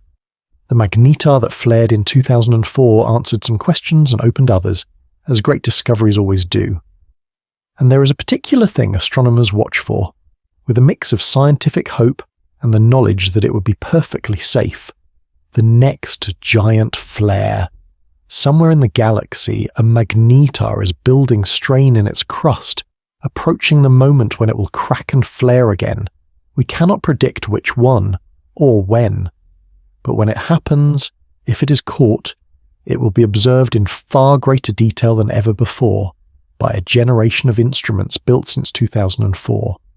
We will learn more from the next giant flare than we did from the last, even if the next one is fainter because our eyes are sharper now. The field waits patiently for the galaxy to show it the next great flash. So the story of the magnetar is not a closed book. It is an open and active investigation, one of the more exciting frontiers in the study of extreme physics, where the most violent objects in the universe meet the deepest questions about matter, magnetism, and the vacuum itself. The 2004 flare was a landmark, but it was not the end. It was one bright moment in an ongoing effort to understand these dead stars with their impossible fields, an effort that continues even now, with telescopes watching the sky, waiting for the next time a magnetar cracks and shows us again its fury. No one expects the study of objects this extreme to still be opening new questions decades after they were first understood, but magnetars remain a living frontier. No one predicts when the next giant flare will come.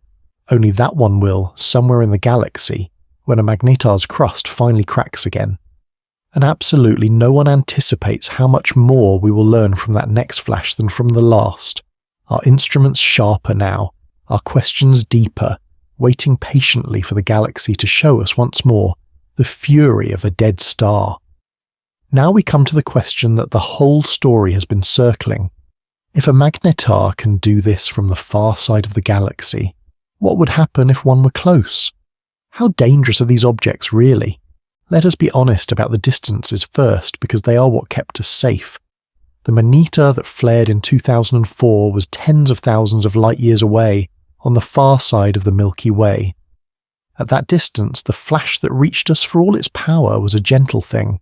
It disturbed our upper atmosphere slightly, briefly, harmlessly, and passed on. No one was hurt.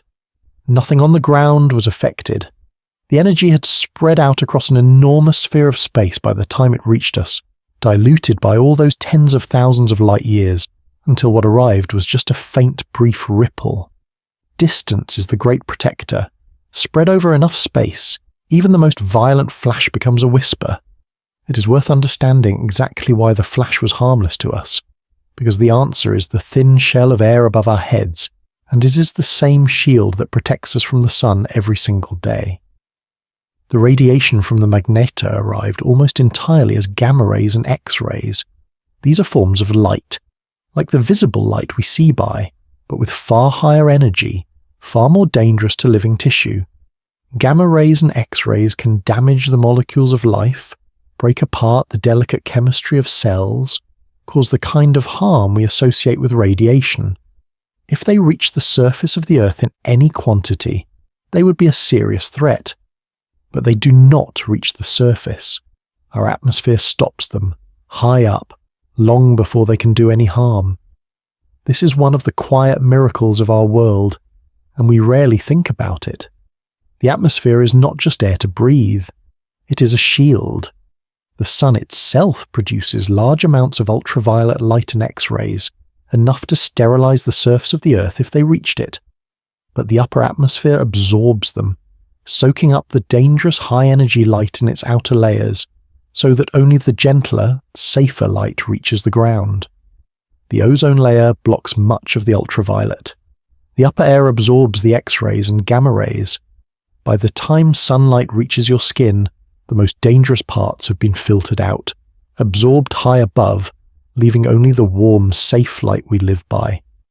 The atmosphere does this constantly, silently, every day, for the sun, and it did exactly the same thing for the magnetar flash. When the gamma rays and X-rays from the giant flare arrived, they struck the upper atmosphere and were absorbed there, in the ionosphere and the layers around it, exactly as the sun's dangerous rays are absorbed. That absorption is what disturbed the ionosphere, what we detected, what told us the flash had arrived.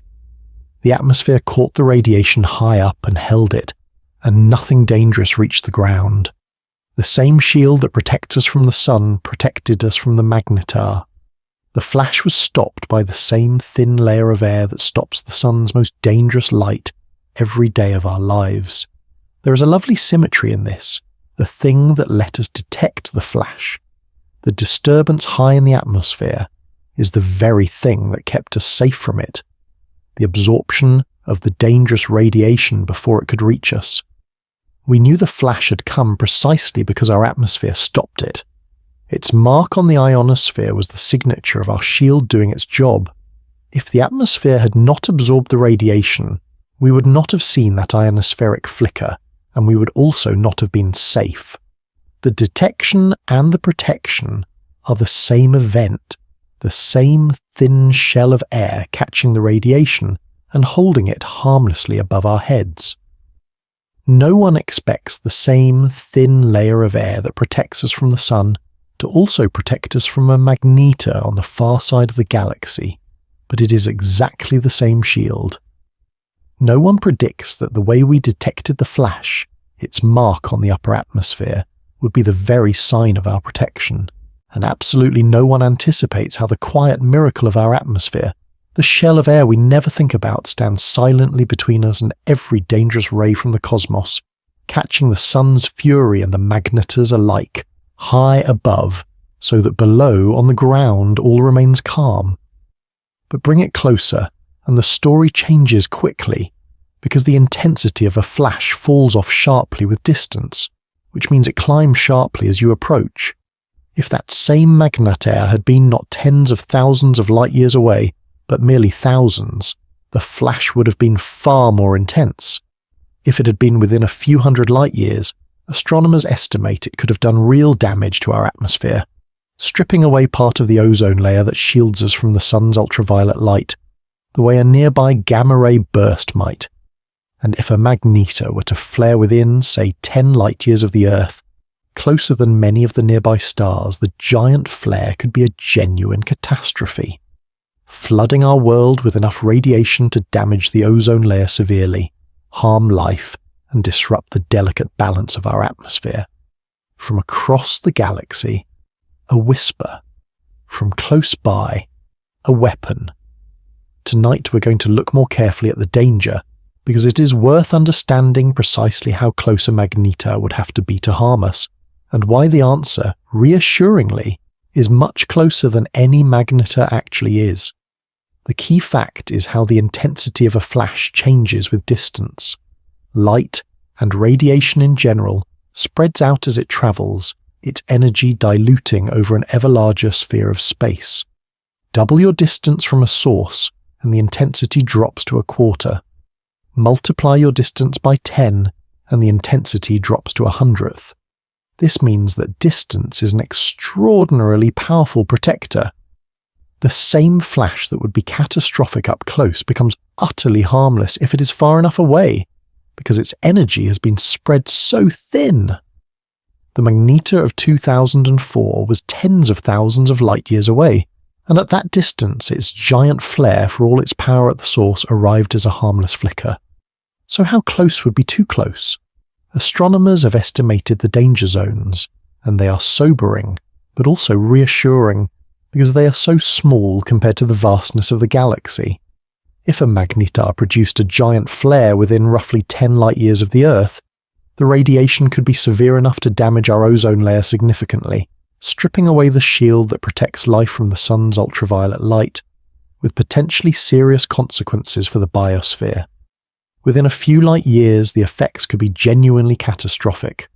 The energy, not yet diluted by great distance, would arrive intense enough to do real and lasting harm to our world. But now consider how empty the space around us actually is. The nearest star to the sun is over 4 light years away, and it is a small, quiet, red dwarf. Not a magnetar. Within 10 light years of the Earth, There are only a handful of stars, all of them ordinary, none of them remotely capable of producing a magnetar's giant flare. There are no magnetars anywhere near us. The nearest known magnetars are thousands of light years away, hundreds of times farther than the danger zone. For a magnetar to threaten us, one would have to exist within about 10 light years, and flare, and there simply are none that close.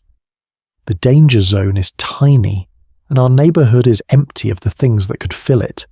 This is the pattern we keep returning to, and it is worth stating plainly because it is the true comfort at the heart of tonight. The universe contains objects of genuinely terrifying power, capable of sterilizing worlds. The danger they pose up close is real and severe, but space is so vast, and these dangerous objects so rare and so scattered, that the chance of one being close enough to harm us is vanishingly, almost incomprehensibly small. The magnetar danger zone is about 10 light years. The galaxy is 100,000 light years across. The dangerous objects are a few dozen lost in that immensity. The odds of catastrophe are not just low. They are so low as to be, for any practical purpose, zero. No one expects the danger zone of one of the most lethal objects in the universe to be only about 10 light years, but that is roughly the distance within which a magnetar flare would threaten us. No one predicts that our own neighbourhood, for 10 light years in every direction, would be utterly empty of any such object, but it is. And absolutely no one anticipates how the terrifying power of a magnetar, real as it is rendered completely harmless by the simple, overwhelming fact of distance, which keeps every one of these monsters thousands of light years from the small, safe world where we sleep. So magnetars are, genuinely, among the most dangerous objects in the universe, in the sense that a nearby one could do terrible harm. But, and this is the crucial point, there are no magnetars anywhere near us. They are rare. There are only a few dozen known in the entire galaxy, scattered across its 100,000 light-year breadth, and the nearest ones are still thousands of light years away, far too distant to threaten us. The galaxy is so vast and magnetars so few that the odds of one being close enough to harm us and flaring at just the wrong moment are vanishingly small. The danger is real in principle. It is essentially non-existent in practice. The monsters exist, but they are all comfortably far away. Tonight, we're going to look at how many of these objects there are and where they sit, because the rarity of magnetars is part of what makes them so safe, and part of what makes each one so precious to study. Our galaxy contains a few 100 billion stars, and over its long history, a great many of the most massive ones have died, and left behind neutron stars. There are thought to be hundreds of millions, perhaps a billion, neutron stars scattered through the Milky Way. The dark remnants of generations of dead giant stars. Most of them are quiet, cold and undetectable, drifting through the galaxy, no longer producing the beams or bursts that would let us find them. The galaxy is, in a sense, haunted by these dead stars, vast numbers of them, almost all invisible. But of all those neutron stars, only a tiny number are magnetars. We know of just a few dozen, around 30 or so confirmed, in the entire galaxy. They are found by their bursts, by their X-ray glow, by the occasional flare, and each discovery is a small event in the field. A few dozen, against 100,000 light-years of galaxy, against hundreds of millions of ordinary neutron stars. They are genuinely rare, exotic even among the exotic, the rarest and most extreme members of an already extreme class of object. And because their fields fade over time, the magnetars we can find are all relatively young, recent births still in their fierce first chapter, before the long quiet of their later lives. Many of the known magnetars cluster toward the inner parts of the galaxy, toward the crowded regions near the centre, where star formation has been most vigorous, and where the massive stars that become magnetars are most common. The one that flared in 2004 sits in just such a region, on the far side of the galaxy, near a cluster of massive young stars. This makes sense because magnetars come from massive stars, and massive stars are found where stars are actively being born, in the dense, busy star-forming regions of the galaxy. They are children of the crowded places born from the largest stars in the regions where the galaxy is most alive, and this clustering is part of why we are safe. The magnetars are mostly far away, toward the inner galaxy and its crowded star-forming regions, thousands of light years from our quiet position out in a calmer spiral arm. We do not live in a region where massive stars are densely forming. We live in a relatively peaceful suburb of the galaxy, far from the crowded centers where magnetars are born. The dangerous objects are concentrated in the busy places, and we are not in a busy place. Our quiet corner of the galaxy, our calm spiral arm, far from the dense star-forming regions, is yet another layer of the distance that keeps us safe. No one expects a galaxy haunted by hundreds of millions of dead stars to contain only a few dozen of the most extreme kind. But that is how rare magnetars are. No one predicts that these monsters would cluster toward the crowded star-forming regions, the busy places where massive stars are born, far from our quiet galactic suburb. And absolutely no one anticipates how the geography of the galaxy itself, with its dangerous objects gathered in the crowded centers and us safe out in a calm arm, adds yet another layer to the many distances that keep every magnetar comfortably far from home. Pattern interrupt. There is a more recent chapter to the magnetar story, and it connects these objects to one of the great mysteries of modern astronomy, a mystery that, for years, no one could solve, until a magnetar in our own galaxy finally cracked it open. For about a decade, astronomers had been puzzling over something called fast radio bursts. These are brief, intense flashes of radio waves, lasting only 1,000th of a second or so, arriving from across the universe. They are tremendously powerful, releasing in that instant as much energy as the sun does in days, and they were appearing seemingly at random across the sky, from distant galaxies, with no clear explanation of what produced them. They were one of the hottest puzzles in astronomy. Dozens of theories competed to explain them, from colliding neutron stars to exotic physics to, in the more imaginative corners, alien transmitters. But no one knew for certain. The sources were too distant, too brief, too mysterious to pin down. Then, in 2020, the answer arrived from close to home. A magnetar in our own galaxy, a known one, suddenly produced a burst of radio waves, a fast radio burst, the first ever detected from within the Milky Way. Because it was so close, relatively speaking, astronomers could study it in detail and trace it unambiguously to the magnetar. Here, at last, was a fast radio burst caught in the act, with its source identified. And the source was a magnetar. The decade-old mystery had its answer, or at least a major part of it. At least some fast radio bursts, and perhaps many, are produced by magnetars, these same monstrous dead stars, flaring and bursting across the cosmos. This was a tremendous discovery, and it elevated magnetars from a curiosity to a central player in modern astronomy. These objects, which we had known mainly through their gamma-ray flares and X-ray bursts, turned out to also be the likely source of one of the universe's most puzzling phenomena. The fast radio bursts that flash from distant galaxies, the same kind of object that reached across our galaxy in 2004 to touch the Earth's atmosphere, was now revealed to be producing the brief radio flashes that had baffled astronomers for a decade.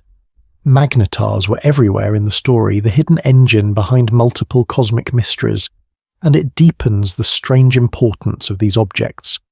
A magnetar is not just an extreme oddity, a dead star with an absurd magnetic field. It is a key that unlocks other puzzles, a single kind of object that, once understood, explains the soft gamma repeaters, the anomalous X-ray pulsars, the great flashes that touch our atmosphere, and now, at least in part, the fast radio bursts from across the universe. The more we learn about magnetars, the more central they turn out to be, appearing again and again in the answers to questions we did not know were connected. The monster on the far side of the galaxy is not an isolated curiosity. It is a member of a class that shapes some of the most dramatic phenomena in the entire cosmos. No one expects the dead star that flared in 2004 to be related to the mysterious radio flashes arriving from distant galaxies, but magnetars connect them. No one predicts that a decade-old mystery, the fast radio bursts, would be cracked open by a single magnetar in our own galaxy, flaring at just the right time to be caught. And absolutely no one anticipates how these objects keep turning up at the heart of cosmic puzzles. A single extreme kind of dead star quietly responsible for some of the strangest signals in the universe. Pattern interrupt. This is the reassurance worth holding on to, and it is the same lesson the universe teaches again and again. The cosmos contains genuinely terrifying things, objects of staggering violence, capable of sterilizing worlds, and almost all of them are so far away that they can never touch us. The magnetar flare of 2004 is the perfect example. It was by some measures one of the most powerful events ever to reach the Earth, and it did nothing but ruffle our upper atmosphere for a fraction of a second, because it was so far away. The distance that makes the universe feel lonely is the very same distance that keeps us safe. The vast emptiness between the stars is not only a barrier, it is a shield. Before we begin, let us clear away a few misunderstandings about magnetars and the flash of 2004, because the subject invites confusion, and the truth is calmer and clearer than the confusion. The first misunderstanding is that the flash was dangerous to people on Earth, that it was some kind of near-miss catastrophe. It was not in any way. The radiation arrived almost entirely as gamma rays and X-rays, the high-energy light that our atmosphere absorbs completely before it can reach the ground. That is precisely why the ionosphere high above us was affected, while everything below was completely untouched. The atmosphere did its job perfectly, soaking up the radiation in its upper layers, exactly as it soaks up the sun's most dangerous rays every day. No person, no animal, no plant on the surface of the Earth was exposed to anything at all. The flash was a magnificent event for our instruments, and a complete non-event for life on the ground. The second misunderstanding is that a magnetar pulls things toward it, with its magnetism the way a giant magnet would, that its danger is some kind of irresistible magnetic attraction. This is not really how the danger works. A magnetar's field is so strong that it harms by distorting atoms, not by pulling objects across space. You would not be yanked toward a magnetar like a paperclip to a magnet. You would be dissolved, your atoms reshaped, by being within its field. And from any safe distance, the field does nothing to you at all, because like all magnetic fields, it weakens very rapidly with distance. The danger is intense and local, not a long reach that grabs across space. The third misunderstanding is that magnetars are common, lurking everywhere, a frequent threat. They are rare. Of the hundreds of millions of neutron stars thought to exist in our galaxy, only a small fraction, requiring special conditions at birth, become magnetars, and of those the ones with full-strength fields are young and therefore even fewer, since the fields fade over time. We know of only a few dozen magnetars in the entire galaxy. They are exotic and uncommon, scattered thinly across 100,000 light-years of space. The galaxy is not full of them. It holds just a handful, far away, every one of them at a safe distance. The fourth misunderstanding is that the giant flare was the most powerful explosion in the universe, as dramatic framing sometimes suggest. It was not. As we have discussed honestly, gamma-ray bursts and supernovae release far more total energy. What made the 2004 flare special was not that it was the most powerful event in the cosmos, but that it was the most powerful burst ever recorded reaching and affecting the Earth. It is a record about our experience of the event, about what touched our world, not a record about the absolute scale of cosmic explosions.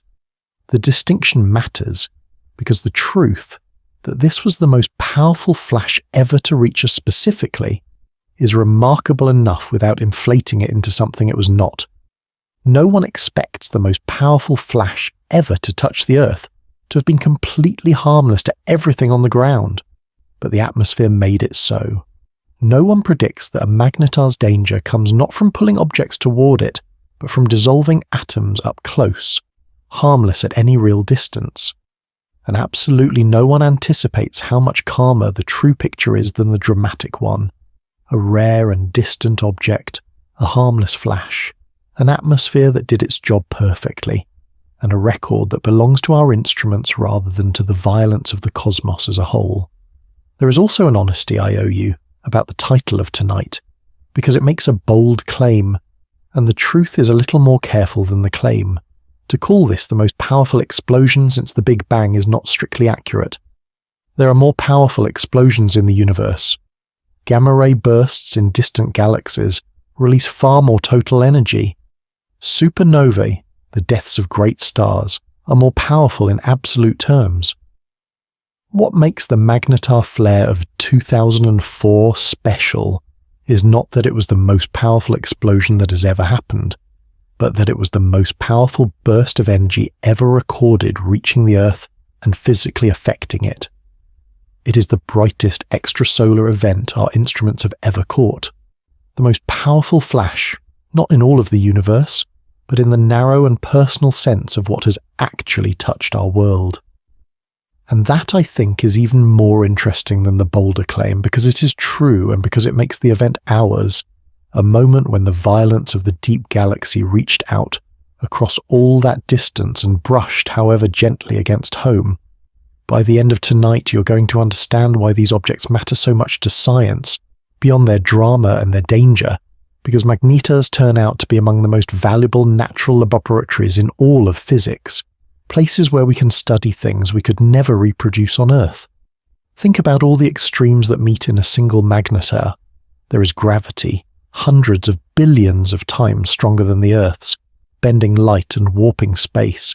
There is density, matter crushed to the very edge of what physics allows before collapse into a black hole. There is the magnetic field, the strongest in the universe, so intense it distorts atoms and disturbs the vacuum itself.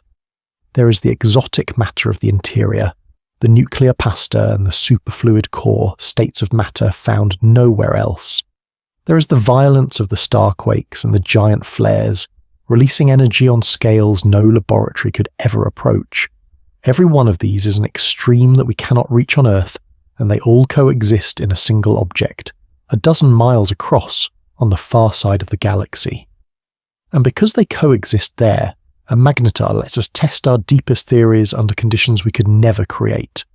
We cannot make a magnetic field of magnetar strength in any laboratory, not even close. So the only way to study how matter and light and the vacuum behave under such fields is to look at magnetars. We cannot crush matter to neutron star densities, so the only way to study that matter is to observe neutron stars. We cannot produce the extreme gravity, the exotic states, the colossal energies. The universe has produced them for us, in these objects, and by studying them, we test physics at the very edges of what our theories can describe. A magnetar is an experiment that nature has run, at extremes we cannot reach, and left for us to observe. This is why the flash of 2004 was so scientifically precious beyond its record-breaking power. It was a chance to test our understanding of matter, magnetism, and the vacuum under the most extreme conditions imaginable.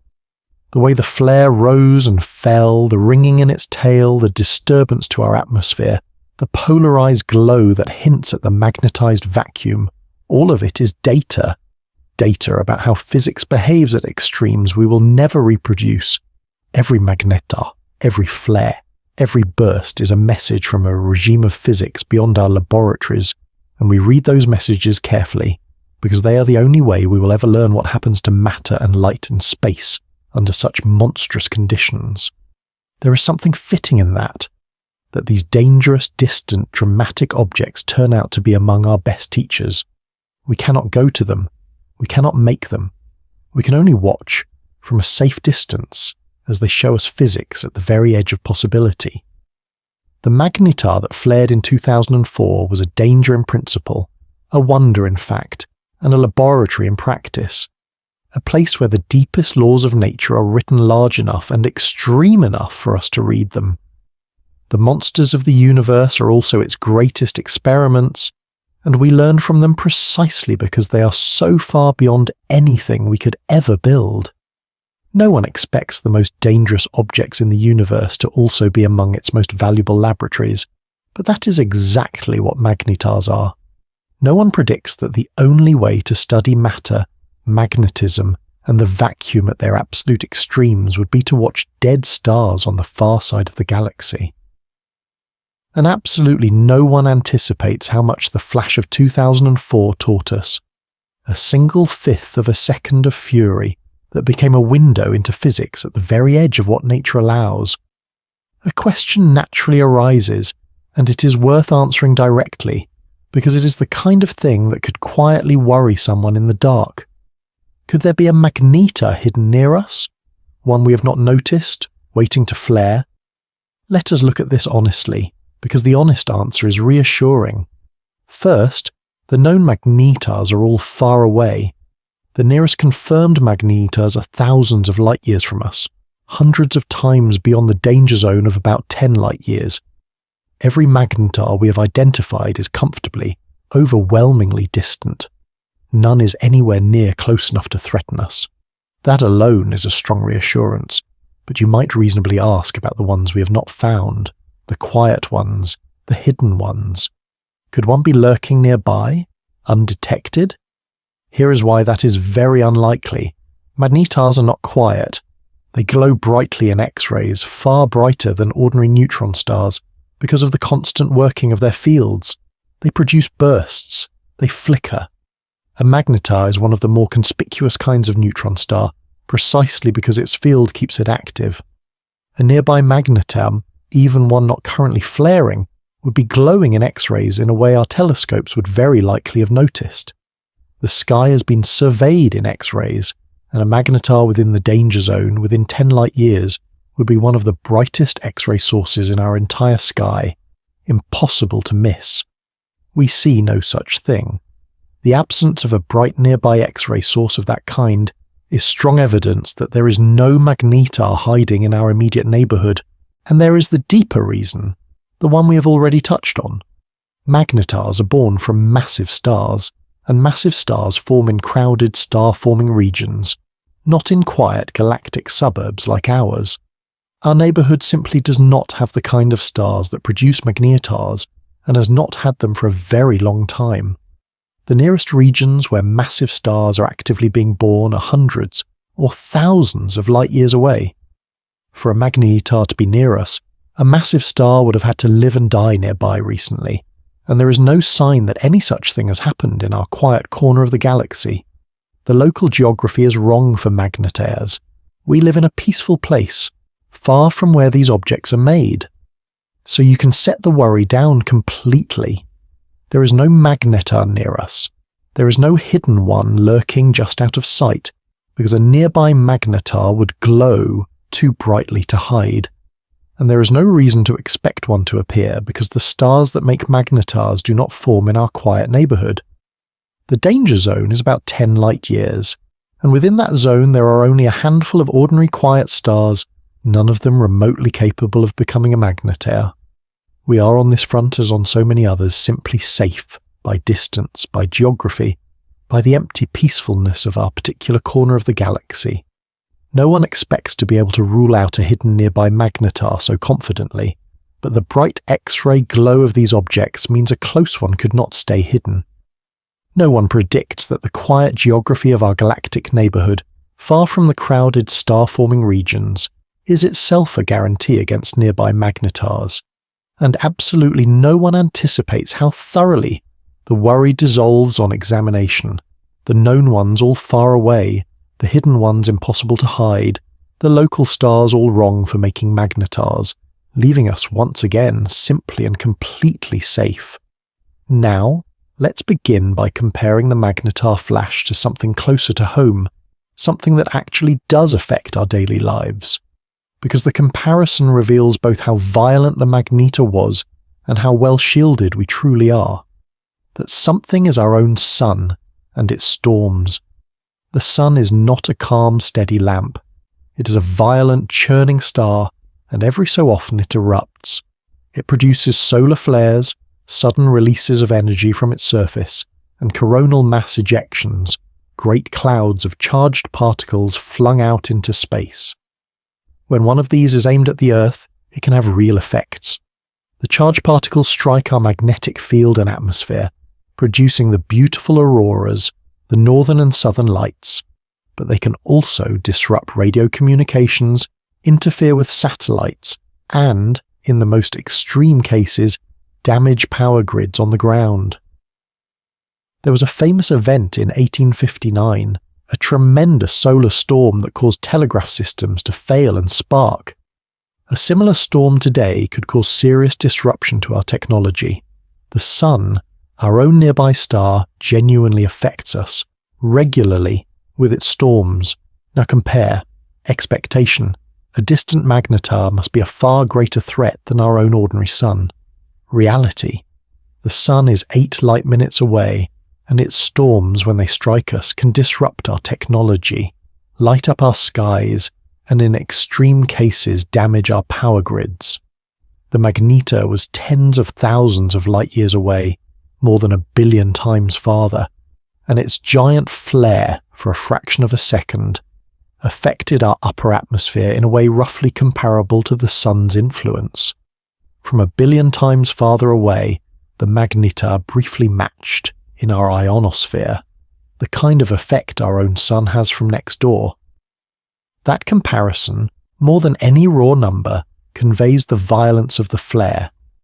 To reach across 1 billion times the distance of the sun and still touch our atmosphere is a level of power that puts even the sun's storms in perspective.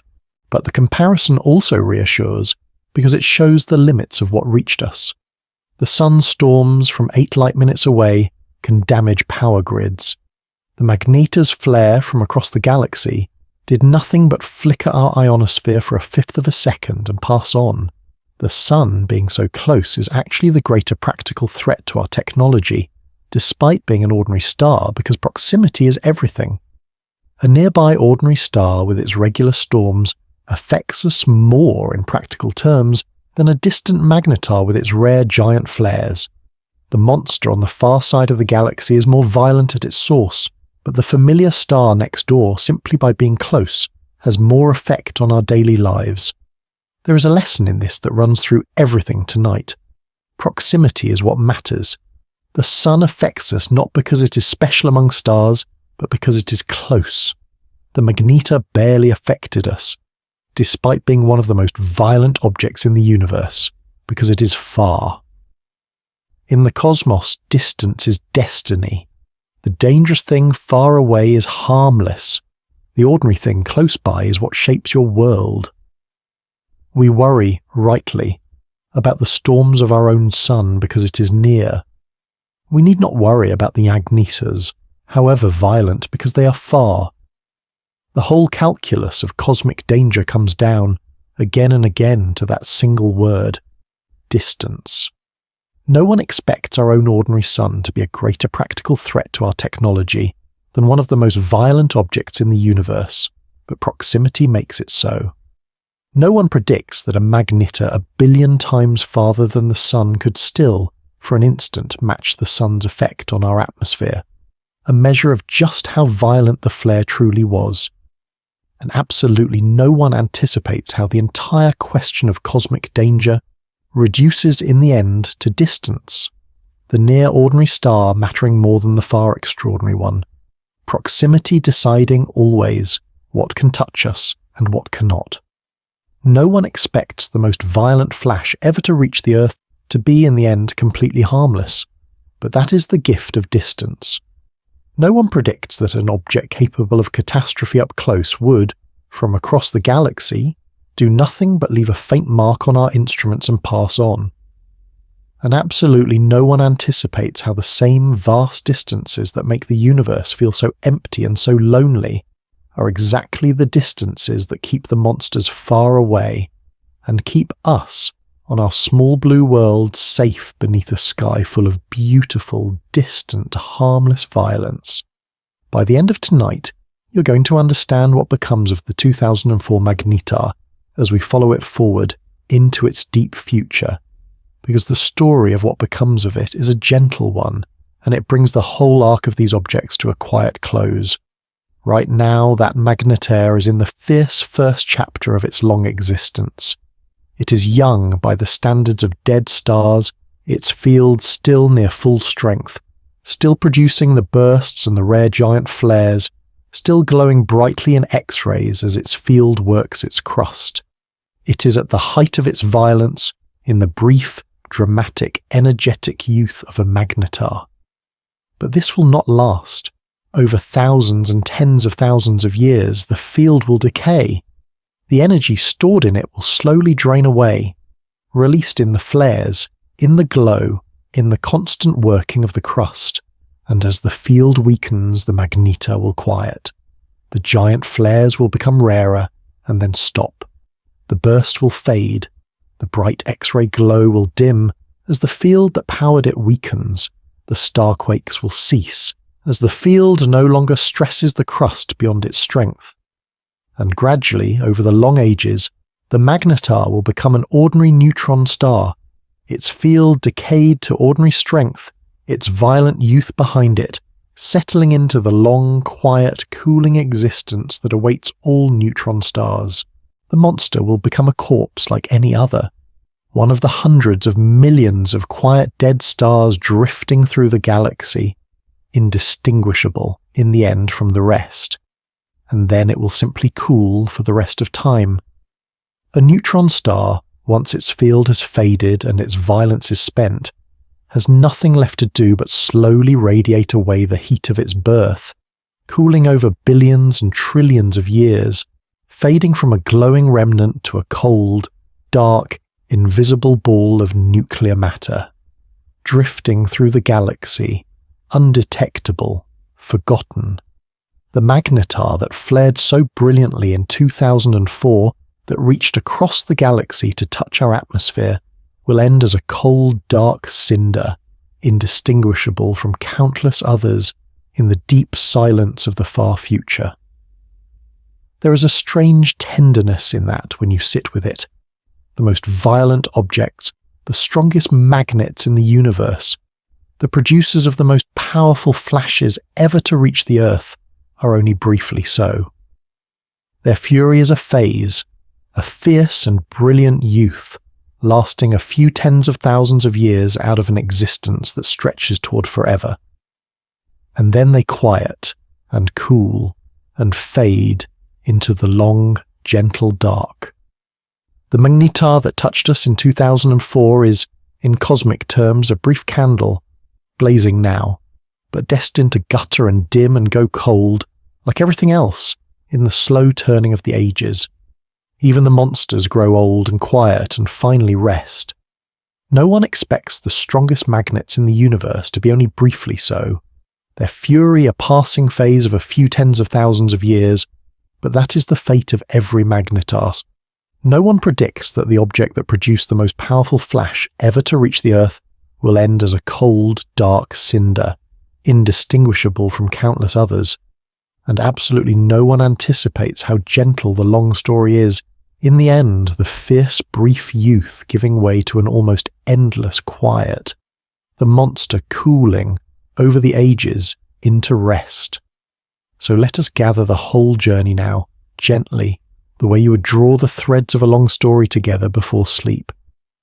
We began with a day, the 27th of December, 2004, an ordinary afternoon in the quiet space after Christmas, when a wave of energy that had been travelling for tens of thousands of years swept silently across the Earth. No one saw it, no one felt it, and yet for a fifth of a second, it was the brightest thing in the sky beyond our sun, brighter than the full moon, bright enough to disturb the upper atmosphere of our entire planet, ionizing the air, leaving its mark on instruments all around the world, the most powerful burst of energy ever recorded reaching the Earth, and it came from the far side of the galaxy. We traced it back to its source, across all those tens of thousands of light years, to a magnetar, a dead star, the crushed core of a sun that exploded long ago, packed down to the size of a city, heavier than our own sun, so dense a teaspoon of it would weigh 1 billion tons. And wrapped around it, the strongest magnetic field known to exist anywhere in the universe, so fierce it would dissolve the atoms of your body from a distance. We learned how such a field, wound too tight, finally cracks the star's crust in a starquake, and how that quake snaps the magnetic field free in a giant flare, releasing, in a single instant, as much energy as our sun produces in 250,000 years. And we asked the frightening question and found a gentle answer. Magnetars are genuinely among the most dangerous objects in the universe. A nearby one could strip our ozone, harm our world, flood us with deadly radiation. But there are none nearby. They are rare, only a few dozen across the whole vast galaxy, and the nearest are thousands of light years away, far too distant to threaten us. The one that flared in 2004 was so far away that all its terrible power arrived as nothing more than a faint, brief ripple in our upper air. The distance that makes the cosmos feel empty is the very thing that keeps us safe.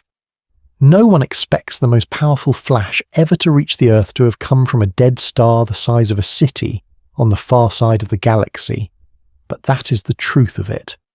No one predicts that such violence could cross all that distance only to brush harmlessly against our atmosphere and pass on. And absolutely no one anticipates how the whole story, frightening as it sounds, ends in reassurance, in the simple fact that the monsters of the universe are real and extraordinary, and almost all of them are very, very far away. Here is the thought I want to leave you with, and it is a calm one. It would be easy to hear a story like this and feel small and exposed and afraid beneath a sky that holds objects of such terrible power. But turn it over and feel the other side. That flash crossed tens of thousands of light years, the most powerful thing ever to reach us, and it didn't harm a single living creature on Earth. It could not. It was too far away, and the distance had gentled it into a whisper. We are not exposed beneath a dangerous sky. We are sheltered by distance, by emptiness, by the sheer protective vastness of the space between us and everything that could ever harm us. The universe is violent, and we are safe inside it, held at exactly the right distance from all its fury. So let the dead star on the far side of the galaxy be what it is, a distant, beautiful, harmless monster, building strain in its crust, waiting for the next quake, sending its flashes out across the dark to brush, every so often, against worlds too far away to be harmed. It does not threaten you. It never could. It is only one more piece of the strange and violent and gorgeous machinery of the cosmos, turning, far away, while you rest. The magnetar is spinning, tens of thousands of light years away, wound tight with its impossible field. The flash from 2004 is still racing outward, far beyond us now, carrying its fury into the deep dark. And you are here, on a small blue world, beneath a calm sky, sheltered by all the vast and gentle distance of the cosmos, safe and warm and far, far out of reach of every monster the galaxy holds. Sleep well tonight. Good night.